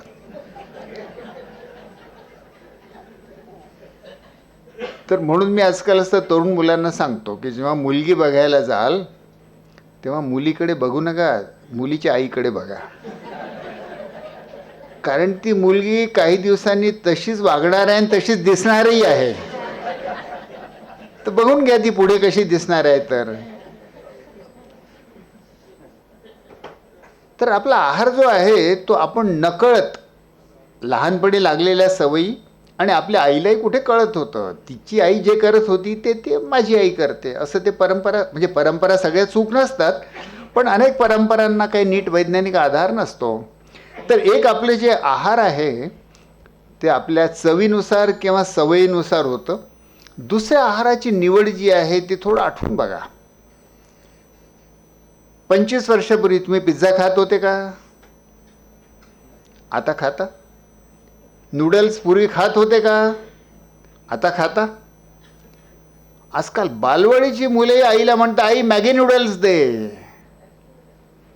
हे कुठून आलं? आलू चिप्स कुठून आले? पूर्वी तर नव्हते. जगात कुठेतरी असतील, भारतामध्ये नव्हते. इतक्या झपाट्याने कोणी लोकप्रिय केले? थोडंसं जर आपण पाहिलं तर आपल्या लक्षात येईल की अरे कंपन्यांनी ठरवलं हे की आता भारतीय लोकांना मॅगी माहीत नाही. अरे अरे अरे, यांना ते मॅगीचं वरदान दिलंच पाहिजे. म्हणून मॅगी नूडल्स त्यांनी सुरू केलं. आणि मग कंपन्या ठरवतात की आपण काय खावं. आणि ते अतिशय हुशार आहेत. त्यांनी जगभर माणसं निवड कशी करतात, त्यांचं मानस कसं बदलवायचं याचा बारकाईने अभ्यास करून अतिशय सूक्ष्म पद्धती शोधून काढलेल्या आहेत. मग आजकाल माणसं कोणाचं ऐकतात? माणसं अभयभंगांचं ऐकत नाहीत. माणसं राजकीय नेत्यांचंही ऐकत नाहीत. मग राजकीय नेते काय करतात? भाषणाला जायचं असेल तर एखाद्या नटीला घेऊन जातात. अरे राजकीय नेत्याच्या भाषणाला सोडा, आजकाल सामाजिक कार्याच्या पुरस्कारालाही नटी लागते. म्हणजे अभिनेते आणि अभिनेत्री हेच जीवनाचे आदर्श होतात आहेत. आणि ते अभिनेते अभिनेत्री जेव्हा जाहिरातीमध्ये येऊन ऐश्वर्या राय किंवा माधुरी दीक्षित नाचतात आणि म्हणतात मॅगी खाओ, तर आपण खातो. पण आपले आहाराची निवड अतिशय हुशारीने कंपन्या ठरवतात आहेत. म्हणून माझा आहार, जो माझं आरोग्य ठरवण्यामध्ये इतकं महत्त्वाची भूमिका माझा आहार करतो, पण त्याची निवड मी अजाणता करतो. लहानपणी ज्या सवयी लागल्या त्या, किंवा माझ्या घरच्या स्त्रीला ज्या सवयी लागल्या त्यानुसार ती स्वयंपाक करते, किंवा कंपन्या मला जे विकतात आणि मी खावं. म्हणून आपला आहार जो आहे तो आपण ठरवत नाही आहोत. अमेरिकेमध्ये एक पद्धत आहे की गुरांना स्टॉल फिडिंग करतात. म्हणजे एका जागी बांधून ठेवतात गुरांना आणि तिथल्या तिथेच त्यांना खाऊ घालतात. काय त्यांनी खायचं तो मालक ठरवतो, शेतकरी जो आहे तो ठरवतो, आणि तशा प्रकारचं कॅटल फीड तो त्यांना खाऊ घालणार. तर मरेपर्यंत ती गुरं तिथेच मग एक दिवशी कापायला घेऊन जातात त्यांना. तसं कधी कधी मला वाटतं आपण सगळे आजकाल असं स्टॉल फेड आहोत का, की काय खावं ते रेशनच्या शॉपमध्ये काय मिळावं ते पंतप्रधान ठरवतात. 80 कोटी लोक तेच खातात. गडचिरोलीच्या जंगलामध्ये कधी कोणी गहू खात नव्हता. तिथले लोक तिथल्या खेड्यात भात निर्माण करायचे, ते खायचे. आता घरोघरी गहू आला, ज्वारी गेली.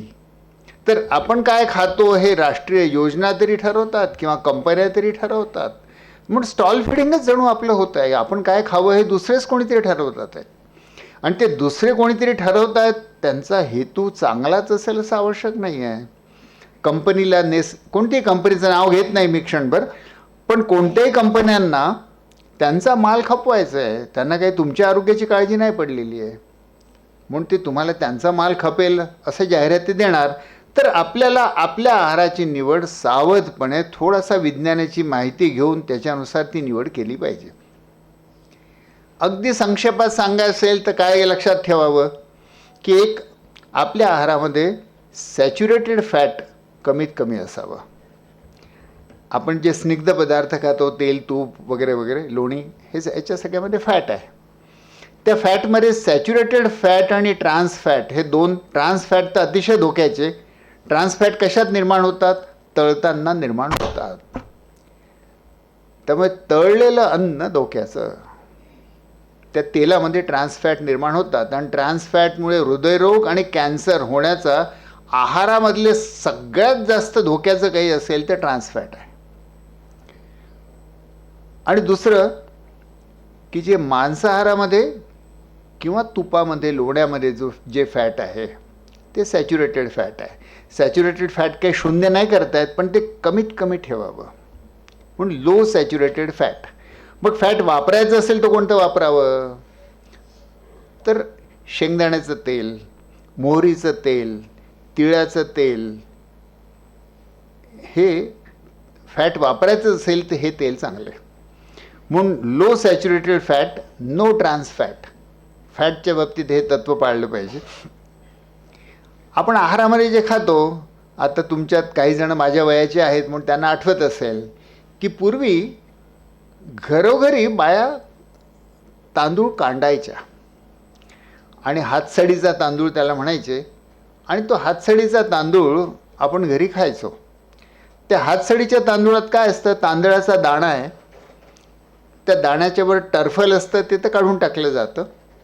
पण मग त्या दाण्यावरती एक लालसर अशी झिलई असते.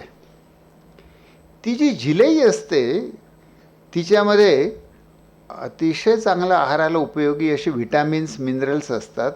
आणि ती जिलई जी आहे ती असं कल्पना करा की औषध जसं कॅप्सूल असतं तसं तांदळाचा दाणा म्हणजे एक स्टार्च कॅप्सूल आहे आणि त्याच्यावरची ती जिलई आहे ती कॅप्सूल जी आहे. ती जिलई काय करते, ती आपण तो तांदूळ खाल्ल्यानंतर पटकन त्याला शुगर म्हणून ती आपल्या रक्तात जाऊ देत नाही. समजा आपण काय केलं, मिल आणि पॉलिशमध्ये तो तांदूळ अगदी चकाचक गोरा पान केला, कारण आपल्याला गोरेपणाचं फारच आकर्षण. तर त्यामुळे मी गोरा नाही तर काय करणार, तांदूळ गोरा खाईन मी, त्याच्याने काही मी गोरा होत नाही. तर तांदूळ आपण गोरा केला, पांढरा केला आणि ती जिलई काढून टाकली. पॉलिश्ड राईस म्हणजे ती जिलई काढलेली असते, ती पोटात टाकली की त्याची फटकन ब्लड शुगर होते आणि ब्लड शुगर वाढते. तर फायबर नसलेलं कार्बोहायड्रेट, याला रिफाईंड कार्बोहायड्रेट, खूप बारीक दळलेलं, मैदा हे त्याचं क्लासिक उदाहरण. तर मैदा आणि मैद्याचे जे पदार्थ आहेत ते घातक आहेत. ज्याचं कार्बोहायड्रेट तत्काळ रक्तामध्ये पोटामध्ये गेल्यानंतर रक्तात जातं ते घातक आहे, कारण त्याच्यामुळे जणू काही डायबिटीसच्या रुग्णासारखी आपली शुगर फटकन वाढते आणि त्याच्यानंतर काही तासांनी पुन्हा पटकन भूक लागते. म्हणून दोन्हीकडनं घातक.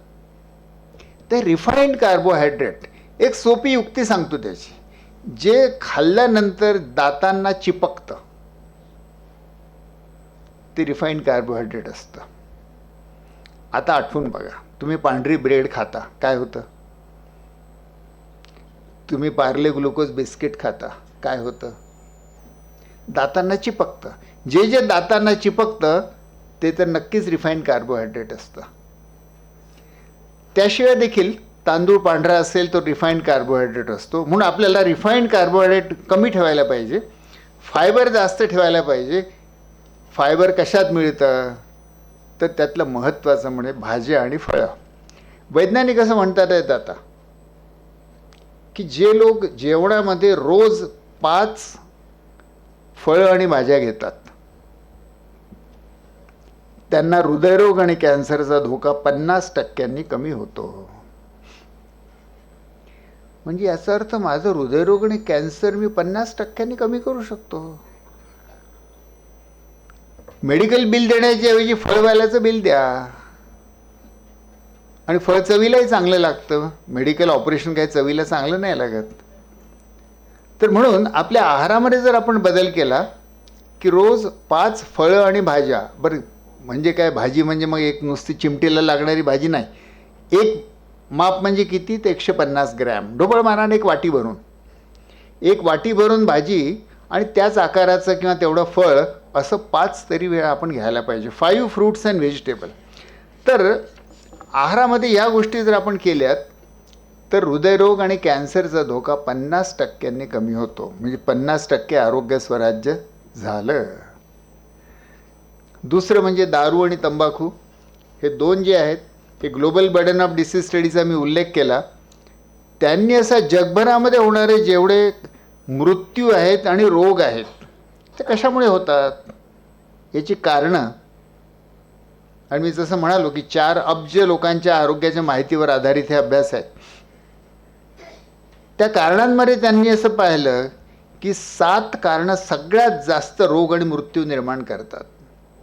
त्या 7 कारणामध्ये एक आहे एअर पोल्युशन, दुसरं आहे ब्लड प्रेशर, तिसरं आहे कुपोषण. त्या 7 कारणामध्येच आहे तंबाखू आणि दारू. तर आता एअर पोल्युशन कदाचित दुर्दैवाने तुमच्या तत्काळ हातात नाही. तंबाखू आणि दारू मात्र मी घ्यायचं की नाही घ्यायचं याचं नियंत्रण मी स्वतः करू शकतो. तंबाखूमुळे जगामध्ये 80 लाख मृत्यू दरवर्षी होतात आणि दारूमुळे 32 लाख मृत्यू दरवर्षी होतात. रोग किती होतात ते तर अजून वेगळंच आहे. तर तंबाखू आणि दारूपासनं दूर राहणं हे आपलं आरोग्य सांभाळण्यासाठी एक नियम अजून आवश्यक आहे. शरीर निसर्गाने दिलं आहे वापरण्यासाठी आणि आपण त्याला स्पेशलाइज करतो आहोत न वापरण्यासाठी. आता सरासरी सुशिक्षित मध्यमवर्गीय माणसाला जो टेबलवर बसून किंवा कॉम्प्युटरसमोर काम करतो त्याला दिवसभरात व्यायाम कोणता होतो, तर त्याला व्यायाम फक्त होतो काही दिवसांनी सांगतो मी तुम्हाला की 100 वर्षानंतर महाराष्ट्रातल्या मध्यम वर्गाचे सांगाडे जर कुठून शोधून काढले तर काय दिसेल त्याच्यात उजव्या हाताचा अंगठा असा खूप मोठा झालेला दिसणार आहे. याचं कारण की आजकालचं मुख्य शारीरिक श्रम जे आहे ते उजव्या हाताच्या अंगठ्याला होतं. म्हणजे कसं, नोटा मोजणे, पेनने लिहिणे, आणि तिसरे टी व्ही समोर बसून रिमोट कंट्रोल.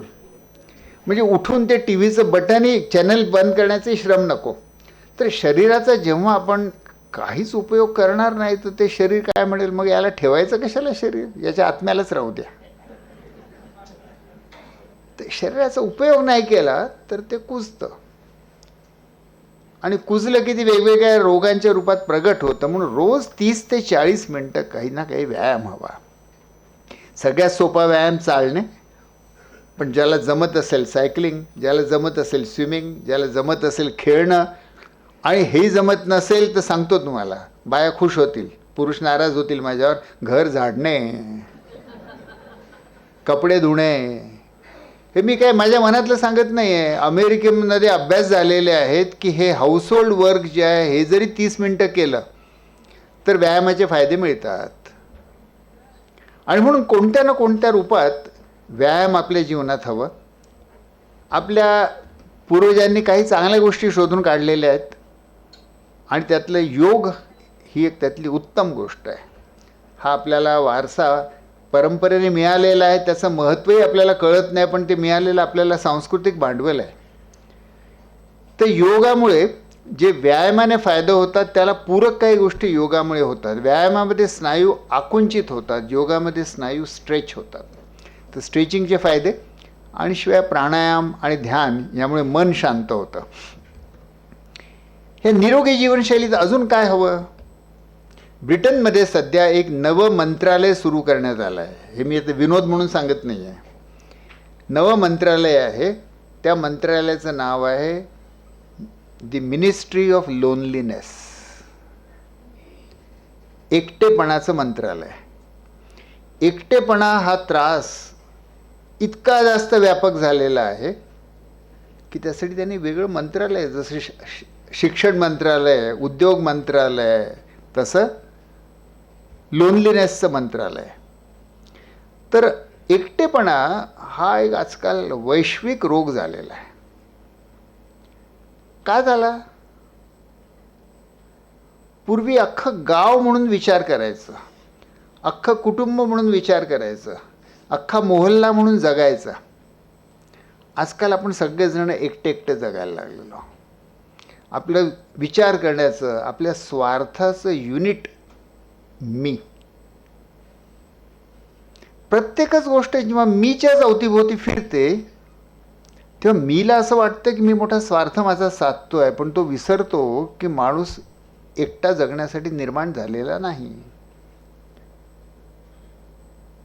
आज आमच्या मुलाचा अमृतचा एक लेख लोकमतमध्ये आलेला आहे.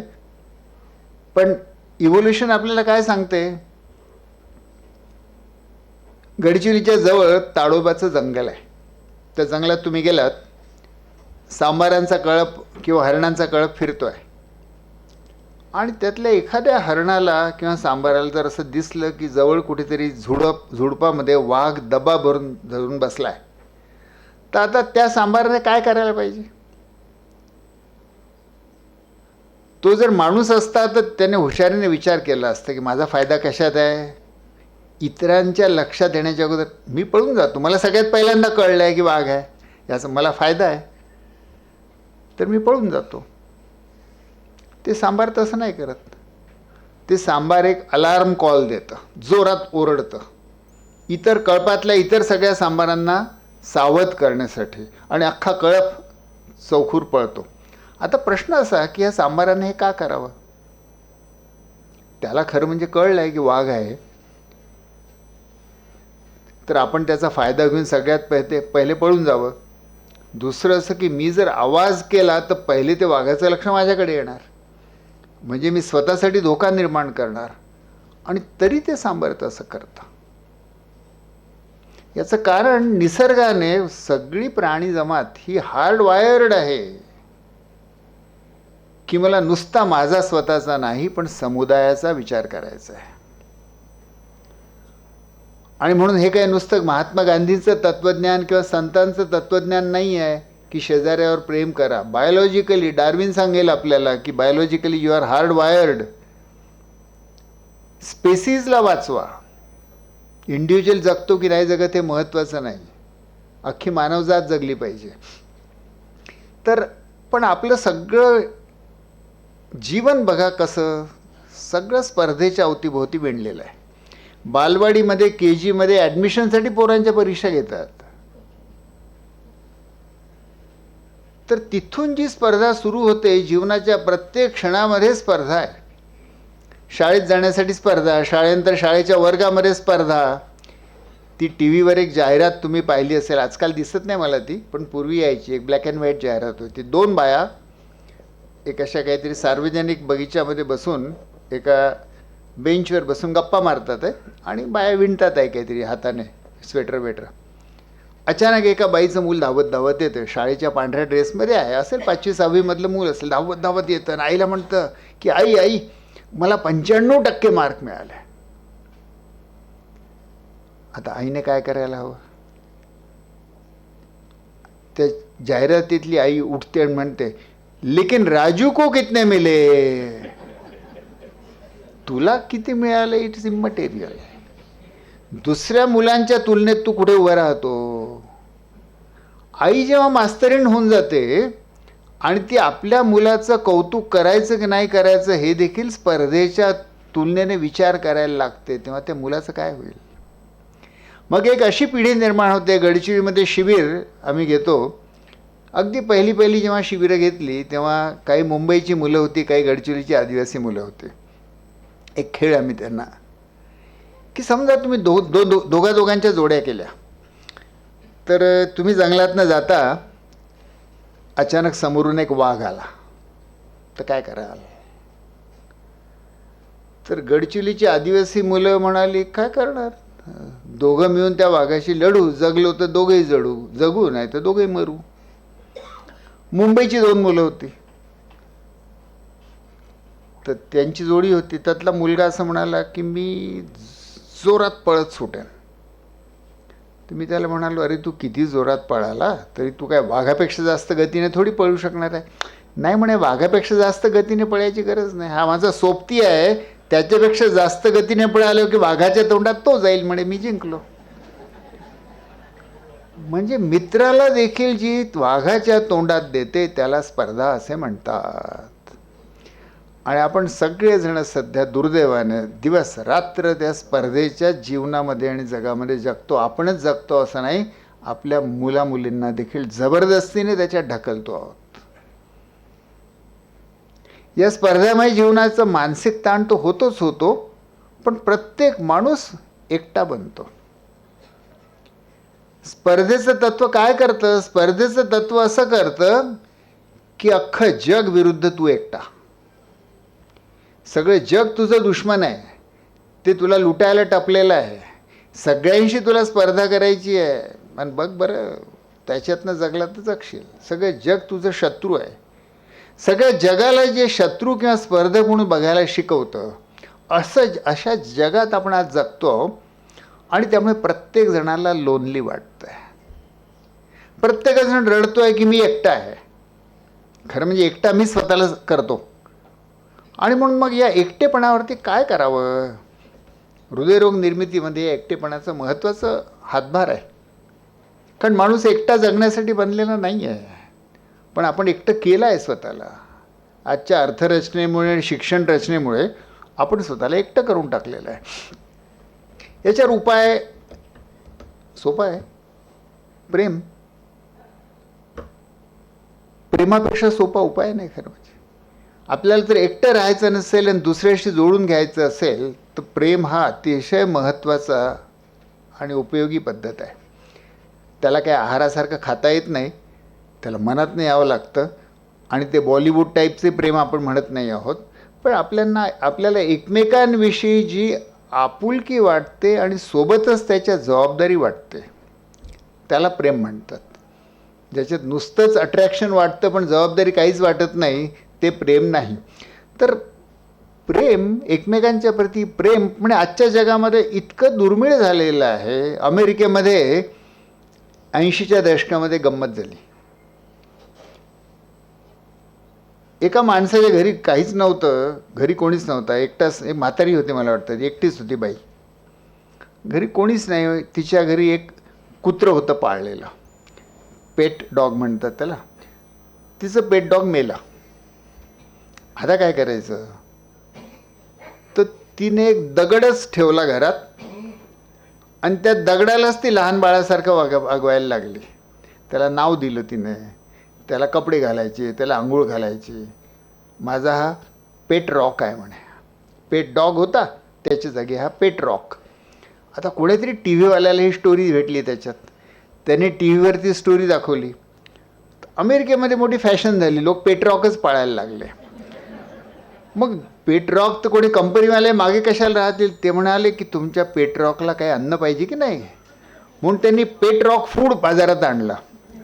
तर लोक मग पेट रॉक फूड आणून आपल्या पेट रॉकला खाऊ घालायला लागले. पेट रॉक क्लोथ्स आले, पेट रॉकला कपडे घालायला लागले, त्याला थंडी वाजते म्हणे.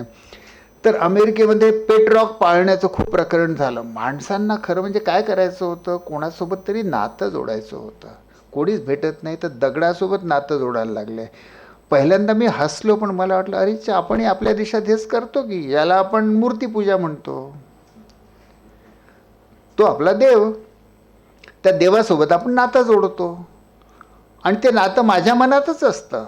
आणि तो दगडातला देव इतका सुंदर आहे की तो काहीही मागत नाही, कोणतेच नखरे करत नाही. तुम्ही म्हणाल तसा राहतो, तुम्ही म्हणाल तुमच्या सगळ्या इच्छा तो पूर्ण करतो. ह्याच्याहून जास्त अजून प्रेम देणारा कोण असू शकतो? त्यामुळे भक्ती हे प्रेमाचे जणू काही पुढचं पाऊल आहे की जे माणसाचं एकटेपण दूर करतं. त्यामुळे मी निरोगी कसा जगू याचे विविध गोष्टी आपण बघत होतो.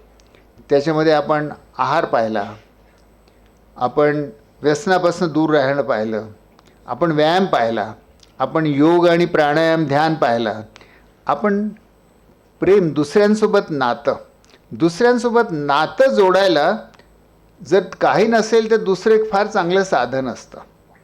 आजकाल बरीच माणसं रिटायर व्हायला लागलीत. काही माणसांना रिटायरमेंटच्या अगोदरही वेळ असतो. दुसऱ्यांची सेवा करणं ह्याच्याहून जास्त अनुबंध जोडण्यासारखं उपयोगी, पण मला ते एकटेपणातनं सुटका देतं की. म्हणून गांधीजी म्हणाले, जेव्हा गांधीजींना विचारलं की जीवनात पुढे काय करू असा प्रश्न पडतो तेव्हा काय करावं, त्यांचं प्रसिद्ध वाक्य आहे. ते म्हणाले की फार सोपं आहे, I shall give U A टॅलिस्मन.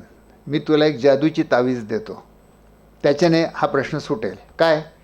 तर असा जेव्हा प्रश्न पडेल की मी जीवनात काय करू, तेव्हा तुझ्या डोळ्यासमोर तू आण तुझ्या आयुष्यभरात तू पाहिलेला सगळ्यात दुःखी, कष्टी, हतबल माणूस कोण, आणि मग स्वतःला प्रश्न विचार की या माणसासाठी मी काय करू शकतो. तो जो माणूस आहे तो तुझ्या मनातलं सगळं कन्फ्युजन, सगळे प्रश्न दूर करेल. त्या माणसाला ते म्हणाले टॅलिस्मन, जादू की तावीज, जो माझ्या जगण्याला सार्थकता देतो. माझ्या जगण्याला सार्थकता माझे स्वतःचे लाड करून मिळत नाही. स्वतःचे लाड करून फक्त सुख मिळतं, सार्थकता मिळत नाही. सार्थकता सहसा माणसाला आपल्यापेक्षा वेगळ्या दुसऱ्या कोणाशी तरी नातं जोडण्यात मिळते. सार्थकता माणसाला माझ्यापेक्षा काहीतरी जे मोठं आहे, समाज असेल, समुदाय असेल, देश असेल, पर्यावरण असेल, आदिवासी असतील, जंगल असेल, नदी असेल, काही असेल, माझ्यापेक्षा काहीतरी जे मोठं, विशाल, व्यापक आहे, त्याच्याशी नातं जोडून घेण्यामध्ये माणसाला सार्थकता जाणवते. हा काय तुमच्या माझ्या आवडीचा प्रश्न नाही. That's how we are made. आपण घडवलेच गेले असे आहोत. तर सार्थकता हवी. सार्थकता कुठे शोधायची? एक गांधीजींनी आपल्याला सांगितलं, जीवनाला हेतू जर नसेल तर भलतेच प्रश्न महत्त्वाचे होऊन बसतात. मग खूप महत्त्वाचं होतं की माझ्याकडे जोडे किती आणि सँडल्स किती, माझ्याकडे साड्या किती आणि सूट्स किती, माझं घर 2 मजली की 3 मजली, माझा पगार एवढा की तेवढा, माझ्याकडच्या कारचं मॉडेल कोणतं, हे सगळे गोष्ट अतिशय महत्त्वाचे वाटायला लागतात, कारण दुसरा काही महत्त्वाचा जीवनाला हेतूच नसतो. विक्टर फ्रँकेल नावचा एक जर्मन सायकेट्रिस्ट होऊन गेला. त्याचं एक पुस्तक फार प्रसिद्ध आहे, मॅन सर्च फॉर मिनिंग. तर हा सायकेट्रिस्ट होता, ज्यू होता, आणि हिटलरच्या काळामध्ये ते जे ज्यूंसाठी कॉन्सन्ट्रेशन कॅम्प बनवले होते, ज्यूंना मारण्यासाठीच त्याच्यामध्ये कैद होता. त्याच्यासोबत शेकडो इतर जीव कैद होते, आणि इतकं तिथलं जीवन हलाखीचं होतं, आणि ही हलाखी कधीच संपणार नाही, हिटलर कायमच राहणार आहे. त्यामुळे निराश होऊन रोज 2-3 लोक त्याच्यातले विजेच्या तारेवरती स्वतःला झोकून द्यायचे, आत्महत्या करायचे. हा सायकेट्रिस्ट होता. याच्या लक्षात आलं की बेटा, आपल्याही मनात आत्महत्येचे विचार यायला लागले आहेत. आपल्यालाही असं वाटायला लागले की या जगण्याला अर्थ काय या जेलमध्ये, त्याच्यापेक्षा तर मरून जावं, सुटका होऊन जाईल. आता सायकॅट्रिस्ट आहे, एकीकडे त्याला हेही कळतं आहे की आपल्याला आत्महत्या नाही करायची आहे, दुसरीकडे हेही त्याला कळतं आहे की आपल्या मनामध्ये दिवसेंदिवस आत्महत्येचा विचार प्रबळ होत चाललेला आहे. काय करावं? त्याला स्वतःलाही जगायचं होतं, आणि सोबतचे जे कैदी आत्महत्या करतात यांना कसं वाचवावं. तर त्याच्यात त्याने शोधून काढलं की हे जे माझ्यासोबतचे कैदी आहेत, याच्यापैकी प्रत्येकाला जर जिवंत राहण्यासाठी काही हेतू मिळाला तरच त्याला असं वाटेल की या जेलमध्ये जेलमधनं शेवटी मला जिवंत बाहेर पडायचं आहे आणि तो हेतू पूर्ण करायचा आहे. कोणाची मुलगी घरी राहिलेली आहे, तुझ्या मुलीला तुला मोठं करायचं आहे, शिक्षण द्यायचं आहे. कोणाचे आईवडील म्हातारे आहेत घरी, तुला त्यांची काळजी घ्यायची आहे. कोणाच्या मनात आहे स्वप्न की मला एक पुस्तक लिहायचं आहे, पुस्तक लिहिणं तुझं हेतू ज्याला मिळाला त्याला जगण्याची इच्छा निर्माण झाली. म्हणून विक्टर फ्रँकलचं मोठं सुंदर वाक्य आहे. तो म्हणतो की those who know the why of living have no problems about the how of living. ज्यांना कशासाठी जगायचं हे माहीत, काहीतरी सापडतं, कारण सापडतं, त्यांना मी कसा जगतो आहे, माझ्याकडे किती वस्तू आहे, पगार किती आणि कपडे किती, हे दुय्यम होऊन जातं. पण आपल्या जगण्याला काहीतरी हेतू हवा. जगण्याला जर काही हेतू नसेल, उद्देश नसेल, पर्पज नसेल, तर दुय्यम गोष्टी महत्त्वाच्या होऊन जातात. आणि म्हणून निरोगी कसं जगावं याची जी 6 सूत्री होती, त्या 6 सूत्रीतलं शेवटचं सूत्र असं आहे की जे निव्वळ स्वतःसाठी नाही, स्वतःच्या पलीकडे माझ्या जगण्याला काहीतरी हेतू पाहिजे. हे एक मोठं सुंदर आहे बघा. मी जर दुसऱ्यांचं जगणं हा माझ्या जगण्याचा हेतू केला आणि त्या दुसऱ्याने माझं जगणं त्याच्या जगण्याचा हेतू केला, तर एक सहयोगी समाज निर्माण होतो, ज्याच्या सगळेच जण एकमेकांच्या हिताची काळजी करतात. आजचा समाज जो फक्त स्वतःच्या हिताकडे बघतो, स्वार्थाकडे बघतो आणि मित्राला वाघाच्या तोंडी देतो. आणि दुसरा एक समाज की ज्याच्यामध्ये माझ्या शेजाऱ्याचं किंवा माझ्या गावातल्या कोणाचं किंवा एखाद्या आदिवासी बालकाचं किंवा एखाद्या दुःखी स्त्रीचं, तिच्या जीवनाची जेव्हा मी काळजी करतो तेव्हा माझ्या जीवनाला हेतू मिळतो. तिचं किंवा त्या बालकाचं काही भलं होतं की नाही ते माझ्या प्रयत्नांवर अवलंबून आहे, पण एका माणसाचं तर नक्कीच भलं होतं, तो म्हणजे मी स्वतः. कारण मी माझ्या स्वतःच्या मीपणाच्या तुरुंगातनं त्याच्यामुळे मोकळा होतो. माझी सगळी समस्या ही आहे की मी तुरुंगात आहे, मी नावच्या तुरुंगात आहे. ते स्वार्थाचं कुंपण माझ्या अवतीभोवती मीच निर्माण केलेलं आहे, आणि ते कुंपण आता मीच निर्माण केलेलं आहे, पण ते इतकं मजबूत झालं आहे की मला तोडवत नाही. आणि मला इतर सगळ्या माणसांपासून हे कुंपण वेगळं करत आहे, म्हणून मला एकटेपणाची समस्या निर्माण होते आहे. पण मला इतरांसोबत जोडून कसं घेऊ, हे कुंपण तोडवत नाही माझ्याने. तर दुसऱ्यांच्या हितामध्ये माझ्या जीवनाचा हेतू शोधणं, ही ती कुंपण तोडण्याची. आता मी निरोगी कसं जगावं हे आपण पाहिलं. आपण हेही पाहिलं की आजारी पडलोच तर जी गावामध्येच सहज उपलब्ध होऊ शकेल अशी विकेंद्रित आरोग्यसेवा गावामध्येच कशी निर्माण करता येऊ शकते, तशीच ती मोहल्ल्यात निर्माण करता येऊ शकते. छोट्या छोट्या मानवी समुदायामध्ये प्रत्येकच गोष्टीसाठी काही प्रोफेशनल डॉक्टरांकडे जायची गरज नाही.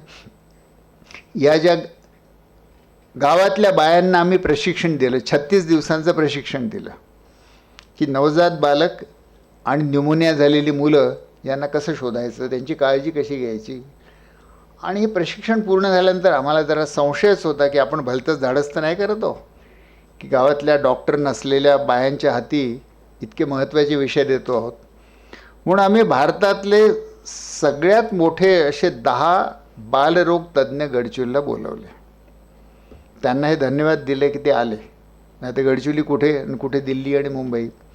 दिल्लीमधले All India Institute of Medical सायन्सेसचे जे पीडियाट्रिक्स विभागाचे प्रमुख होते डॉक्टर मेहरबान सिंग, हेही आले. आजकाल ज्यांचं नाव तुम्ही नेहमी ऐकता, नीती आयोगमध्ये डॉक्टर विनोद पॉल आहेत, ते नीती आयोगाचे हेल्थ मेंबर आहेत, तर विनोद पॉलही आले. मुंबईच्या पीडियाट्रिक्सचे प्रोफेसर्स आले.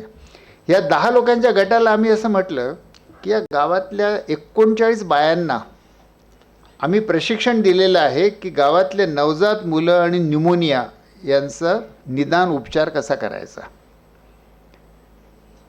हे कसं आहे जरा तुम्ही मूल्यांकन करा आणि यांच्या हाती खरंच द्यावं का आम्ही गावातल्या बालकांचं आरोग्य. त्यांनी 3 दिवस या 39 बायांची परीक्षा घेतल्या या भारतातल्या सर्वोच्च 10 बालरोग तज्ज्ञांनी. आणि त्याच्या शेवटी त्यांनी त्यांचा जो निष्कर्ष सांगितला, मेहरबान सिंग त्याचे अध्यक्ष, मेहरबान सिंग हे all India Institute of medical science दिल्लीचे बालरोगाचे प्रमुखच नाही, त्यांनी लिहिलेलं पुस्तक सगळ्या मेडिकल कॉलेजेसमध्ये नवजात बाळकाच्या आरोग्याचं पुस्तक त्यांचं लिहिलेलं सगळे मेडिकल स्टुडंट्स वापरतात. म्हणून ते बालरोग तज्ज्ञाचे भारताचे भीष्माचार्य मेहरबान सिंग असं म्हणाले, जाहीररित्या म्हणाले की ह्या गडचिरोलीच्या 39 बाया सर्चने प्रशिक्षण दिलेल्या आरोग्यदूत, त्यांच्या शब्दात, they know about newborn care more than the MBBS of all India Institute of medical sciences. हे मी यासाठी सांगतोय की हे शक्य आहे. हे अशक्य नाही. आपल्या देशामध्ये 140 कोटी लोकसंख्या आहे. या 140 कोटी लोकसंख्येला इतक्या आरोग्याच्या गरजा आहेत, आरोग्याची माहिती हवी, आरोग्याची तपासणी हवी, त्यांना छोटे मोठे उपाय हवेत. तर मोठे उपाय तर आपण डॉक्टरांसाठी सोडू शकतो, पण हे छोटे मोठे उपाय आहेत, सवयी बदलणं आहे, आरोग्याची माहिती आहे, रोगांचं छोटंसं निदान आहे, BP मोजणं. आता 140 कोटी लोकसंख्येचा महिन्याला एकदा BP सगळे डॉक्टर तुम्ही झाडून लावले लाईनीने तरी मोजू शकणार नाहीत. म्हणून आपल्याला या गोष्टींसाठी आरोग्य स्वराज्य पद्धतीने मोठ्या प्रमाणात गावागावामध्ये अशी नवी माणसं निर्माण केली पाहिजेत, जे गावाचं आरोग्य गावाच्या हातात आणि माझं आरोग्य माझ्या हातात, स्वस्थ. हे दोन्ही मिळून जेव्हा बनतं तेव्हा ते आरोग्य स्वराज्याचं चित्र बनतं.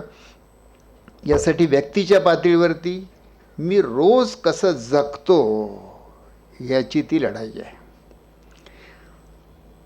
आता एका अर्थाने ही मोठी चांगली गोष्ट आहे की मी निरोगी राहणं हे बहुतांशी माझ्याच हातात आहे आणि त्याची लढाई, निरोगी जगण्याची क्रांती घराघरात होऊ शकते.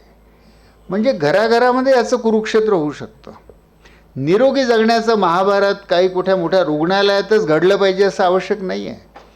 ते दिल्ली मुंबईलाच घडलं पाहिजे असं आवश्यक नाही आहे. ते माझ्या डायनिंग टेबलवर घडू शकतं, ते माझ्या घरात घडू शकतं. मी सकाळी उठून व्यायाम करतो की नाही, मी योगा करतो की नाही, माझ्या आहारामध्ये फायबर आहे की नाही, या छोट्या छोट्या गोष्टी आहे. मी बाजारातनं काय विकत आणतो, मी बाजारातनं काय विकत आणतो हा छोटासा निर्णय. खाण्याच्या गोष्टी विकत आणण्याचा तो निर्णय बहुतांशी स्त्रिया करतात. म्हणून मी आत्ता या क्षणी स्त्रियांकडे बघतो आहे. मी काय पुरुषांना ॲब्झॉल्व करत नाही आहे, पण म्हणून मी काय विकत आणते बाजारातनं हा जो क्षण असतो तो आठवा. आणि त्यावेळी मग तो निर्णय तुम्ही कशाच्या आधारावर करता, तर तुम्ही जर थोडंसं शोधून पाहाल आपलं मन, तर तुमच्या लक्षात येईल की तुम्ही काय निवड करता हे अवलंबून असतं. एक, तुमची आई काय निवडत होती. दुसरं, तुमच्या शेजाऱ्यांनी काय निवडतात. तिसरं, चवीला काय चांगलं लागेल. आणि चौथं, स्वाभाविकपणे स्वस्त काय पडेल. या गोष्टीवरती तुम्ही निवड करता. पण त्याच्यात एक 5वं देखील एक जोडा, अशी मी विनंती करेन की माझ्या कुटुंबाच्या आरोग्याला चांगलं आहे का? माझ्या नवऱ्याला आणि मुलाला मी विष तर नाही खाऊ घालत आहे. माझा हेतू किती चांगला असेल, पण जर मी DDT खाऊ घातली मुलाला आणि नवऱ्याला तर कसं? तर मग सॅच्युरेटेड फॅट मी द्यावं का? मी रिफाईंड कार्बोहायड्रेट द्यावे का? मी रोज मिठाया द्याव्या का? तर हे बायांना गुन्हेगार नाही ठरवत आहे मी त्यांच्या हातात एक साधन देतो आहे की जीवनामध्ये आहारामध्ये क्रांती करण्याचं एक सुरुवात पर्चेसिंगच्या मार्केटिंगच्या वेळेला होते. तिथे करता येते, जेवणाच्या टेबलवर करता येते. आपल्या लहान मुलांना जेव्हा तुम्ही आहाराची सवय लावता, सकाळी घाई असते, घाईमध्ये ती मॅगी नूडल बनवून पोराला पटकन शाळेत पाठवणं हे बायांना फार सोपं झालं आहे, स्वाभाविकच आहे, त्यांनाही ऑफिसमध्ये जायचं आहे. त्याच्याऐवजी पटकन बनवता येतात पण निरोगी असे आहाराचे कोणते प्रकार आहेत? ओट्स वापरता येतील. उत्तर भारतामध्ये सत्तू नावाचा एक प्रकार आहे, फार चांगला असतो, न्यूट्रिशन फार चांगलं त्याच्यात. तो भाजून ठेवलेलं असतं, तुम्ही नुसतं दुधात टाकलं आणि कालवलं की सत्तू रेडी, 2 मिनिटामध्ये सत्तू बनतो. तर आपल्याला हे बघायला पाहिजे की वेळेची घाई आहे बाईला, घरच्या बाईला, पण मुलांना कोणत्या चवी मी लावते आहे. कारण आज जी मॅगी नूडलची सवय लागते ते मूल आयुष्यभर सोडू शकणार नाही. म्हणून तरुण मुलांना त्यांचे मित्र दारूची सुरुवात करतात तेव्हा त्यांना माहीत नसतं की ते काय त्याच्या आयुष्याचं मातेरं करतात आहेत. पण तसंच मी आयांना विचारेन की तुम्ही तुमच्या लहान मुलाला बालवाडीत किंवा पहिलीत जाताना जे सोबत खायला देता ते त्याच्या आयुष्याचं मातेरं करणार आहे का? त्याच्यातून त्याला डायबिटीस होणार आहे का? हृदयरोग होणार आहे का? याचा विचार आपल्याला करता येईल. आणि असं नाही की स्त्रियांची वेळ महत्त्वाची नाही, त्यांची वेळ आणि त्यांनाही घाई आहे, स्वाभाविकपणे. पण आहाराचे असेही प्रकार आहेत की जे पटकन बनवता येतील. तर हे सगळे प्रकारांचे आपण शोध घेतले पाहिजेत. आणि यूट्यूबवर आता इतकी माहिती उपलब्ध आहे, काही खोटी देखील आहे, काही खोटे दावे देखील आहे, पण तेवढं विवेक आपल्याला वापरावं लागेल. तर आरोग्य स्वराज्यामध्ये प्रत्येक माणसाला जर स्वतःच्या आरोग्यासाठी स्वतः सक्षम व्हायचं असेल तर थोडी माहिती घ्यावी लागेल, थोडे जीवनाचे चॉईसेस, अन्नाचे चॉईसेस, व्यायामाचे चॉईसेस, व्यक्तीच्या पातळीवरती निरोगी जगा. आणि यासाठी सुदैवाने बघा, जसं मी एक तर म्हणालो की मोबाईल फोन हे याचं अतिशय प्रभावी साधन आहे. मोबाईल फोनचा वापर भारतीय बायांनी इतक्या झपाट्याने आणि क्रिएटिव्हली केला आहे की दंग राहून जावं. काही दिवसांपूर्वी मला आम्ही जिथे आदिवासी तालुक्यात राहतो तो गडचिरोली जिल्ह्याचा तालुका आहे धानोरा. हा धानोरा तुम्ही कधी काळी ऐकलं असेल तर महाराष्ट्रातला सगळ्यात जास्त नक्षलवादी व्हायलन्स असलेला तालुका होता. त्याची सीमा जिथे छत्तीसगडसोबत आहे तिथे एक मुरुमगाव नावाचं एक आदिवासी गाव आहे आणि तिकडून छत्तीसगडमधनं रस्ता येतो. तर एक दिवशी मला त्या गावातल्या आदिवासी बायांनी फोन केला की डॉक्टर साहेब तुम्ही ताबडतोब या, आम्ही बेकायदेशीर दारू पकडली आहे. म्हणून मी गेलो. तर ते सीमेवरचं ते गाव, तिथल्या बायांनी मिळून छत्तीसगडमधनं येणारा बेकायदेशीर दारू गाडणारा एक ट्रक त्यांनी पकडला. त्यात 11,000 दारूच्या बाटल्या होत्या. त्या त्यांनी पकडल्या. म्हणून मी त्यांचं कौतुक केलं आणि मग म्हणालो तो गुन्हेगार कुठे आहे? तर त्या म्हणाल्या तो तर पळून गेला म्हणे. मी म्हणालो अरे त्याला शिक्षा नाही करता येणार. नाही जी म्हणे. त्यांनी खिशातनं मोबाईल फोन काढला आणि मला व्हिडिओ फिल्म दाखवली, त्या जीपचा नंबर आणि तो जीपवाला पळून जातो आहे तो. म्हणजे गडचिरोलीच्या आदिवासी बाया इतक्या हुशार झाल्या की त्या पटकन अशा क्षणी देखील त्यांनाही बुद्धी सुचली की याचा व्हिडिओ घेऊन ठेवावा. त्यांनी पुरावा निर्माण करून ठेवला. शेवटी त्याला जेत झाले. तर या मोबाईल फोनचा आणि ॲपचा उपयोग खूप आरोग्यासाठी करता येऊ शकतो. तुम्ही किती आहार घेतला, तुम्हाला ॲप ठेवता येतं, हिशोब ठेवता येतो. किती पावलं चाललात, आजकाल अशा घड्याळ निघाले आहेत की तुम्ही किती पावलं चाललात, तुमची हृदयाची गती किती होती ते मोजता येतं. तुम्हाला तुमचं ऑक्सिजन सॅच्युरेशन मोजता येतं पल्स ऑक्सिमीटरने. इतकं सोपं आहे. नुसतं बोटाला लावलं की ते तुम्हाला तुमची हृदयाची गती देतं, आणखी ऑक्सिजनही देतं. या सगळ्यांचा उपयोग करून यावा की. विज्ञानाने काही नुसतं वाईटच नाही केलेलं, अनेक चांगल्या गोष्टीची सक्षमता आपल्या हातात दिलेली आहे. आणि म्हणून यांचा उपयोग करून प्रत्येक नागरिकाला माझं आरोग्य माझ्या हाती, माझं आरोग्य हा माझा हक्क आहे आणि ती माझी जबाबदारी पण आहे. आणि मला माझं आरोग्य निरोगी पद्धतीने ठेवणं शक्यही आहे आणि ते मी करीन. आणि मी व्यक्ती म्हणून माझ्या पातळीवर करीन, कुटुंब म्हणूनही करीन आणि गाव म्हणूनही करीन, समुदायाच्या पातळीवरती करीन. हे तिन्ही मिळून होतं आरोग्य स्वराज्य. आपल्या सगळ्यांच्या आरोग्याच्या बाबतीत जे प्रश्न आहेत ते दुर्दैवाने ते रोग पहिले मला होतात. तर त्यामुळे मला मधुमेहही झाला, मला हृदयरोगही झाला आणि माझ्या पत्नीला स्ट्रोकही झाला, राणीला. पण त्या प्रत्येक रोगातनं काहीतरी मला शिकायला मिळालं की माझं काय चुकलं होतं. आणि 3 पुस्तकं जी मी लिहिली आहेत, माझा साक्षात्कारी हृदयरोग हे बऱ्यापैकी महाराष्ट्रात वाचले गेले, अनेकांना माहीत असेल. दुसरं पुस्तक आहे या जीवनाचं काय करू, कारण जगलो पण कशासाठी जगायचं. तर या जीवनाचं काय करू हे त्याच्यावर आहे. आणि आज जो विषय मी मांडला त्याचं आरोग्य स्वराज्य हे पुस्तक नुकतंच आलेलं आहे. व्यक्ती आणि समाज हे निरोगी कसे जगू शकावे यासाठी हे पुस्तक आहेत. मी याचा उल्लेख यासाठी करत नाही की मला पुस्तकाचा खप वाढवायचा आहे, त्याच्याने माझं काहीच चांगलं भलं काहीच होत नाही. पण हे कळलं तर महाराष्ट्रातले लोक स्वतःचंही आरोग्य सांभाळतील आणि कुटुंबाचंही आरोग्य सांभाळतील, गावाचंही आरोग्य सांभाळतील. म्हणून आरोग्य स्वराज्य खरं म्हणजे ही आरोग्य चळवळ व्हायला पाहिजे. आपण प्रत्येकच बाबतीत शासनावर अवलंबून राहू शकत नाही आणि मेडिकल इन्शुरन्सवर अवलंबून राहू शकत नाही. मेडिकल इन्शुरन्स काय करतं, जसं मृत्यूचा इन्शुरन्स आहे, मृत्यूचा इन्शुरन्स मृत्यू टाळत नाही. तुम्ही मेला तर ते फक्त उरलेल्या लोकांना काहीतरी भरपाई देतं. तुम्ही मरायचे ते मरताच, किंवा तुम्ही मेल्याशिवाय ती भरपाईच मिळत नाही, म्हणून पहिले मरा. तर मेडिकल इन्शुरन्स देखील रोग झाल्यानंतर तुम्हाला उपचार फुकट करतं, पण रोगाचं दुःख जे काही वेदना व्हायचे त्याही होतात आणि त्या रोगात तुम्ही मरूही शकता. मेडिकल इन्शुरन्स हे रोग वाचवत नाही, उपचाराची किंमतपासून तुम्हाला वाचवतात. ते चांगलंच आहे, उपचाराच्या किमतीपासून वाचवणं हे उपयोगी आहे, तेव्हा मेडिकल इन्शुरन्स जरूर काढावं. पण या भ्रमात राहू नये की मेडिकल इन्शुरन्स काढलं तर मी आता निरोगी राहीन. आणि म्हणून माझं आरोग्य हे माझ्या हातात पाहिजे, माझी जबाबदारी पाहिजे. त्यासाठी स्वस्थ व्हायला पाहिजे, आरोग्य स्वराज्य व्हायला पाहिजे.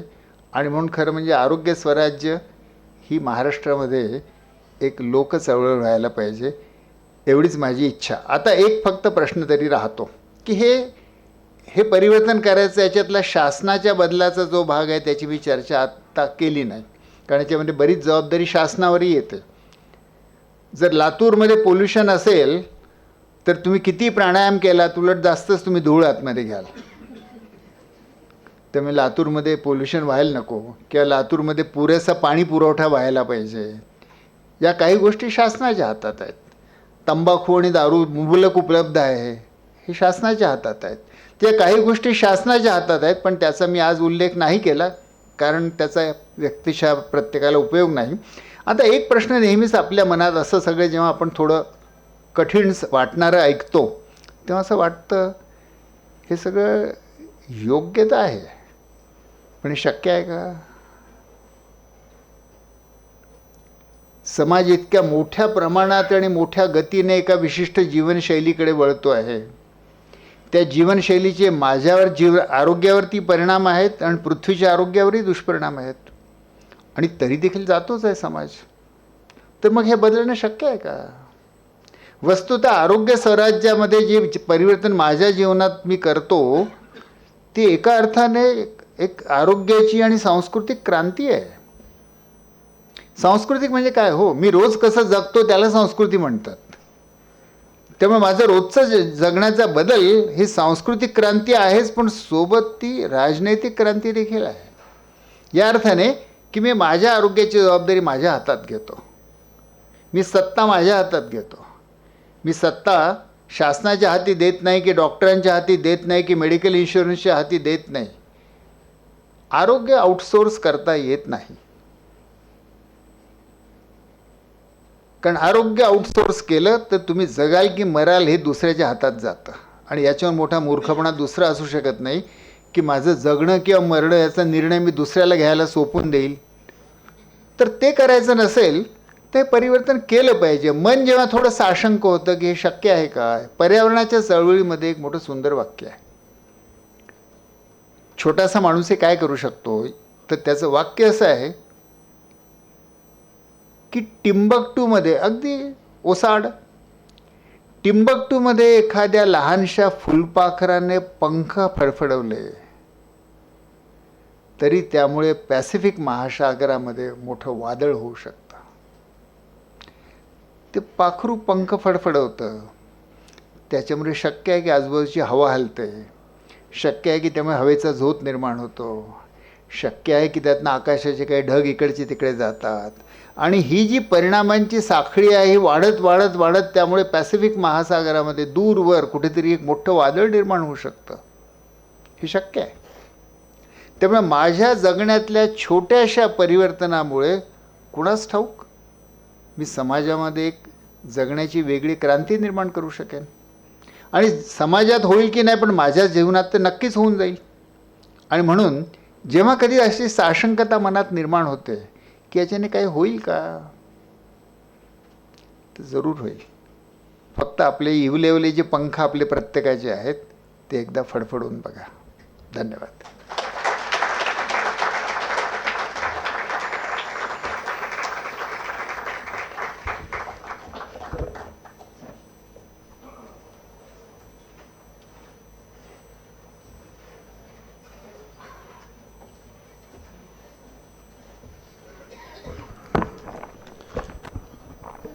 इतक्या अप्रतिम विचारमंथनानंतर आपण सगळे नक्कीच एका वेगळ्याच स्टान्समध्ये गेलेला आहात. हा आरोग्य स्वास्थ्याचा षटकार जो डॉक्टर साहेबांनी आपल्यासमोर मांडला, वर्ल्ड कप चालू आहे म्हणून उपमा दिली, या त्यांच्या अप्रतिम मार्गदर्शनाबद्दल स्वामी रामानंद तीर्थ व्याख्यानमाला आणि आपल्या सगळ्यांतर्फे त्यांचे मनपूर्वक आभार मानतो आणि आजचा कार्यक्रम संपला असं अध्यक्षाच्या परवानगी जाहीर करतो. धन्यवाद.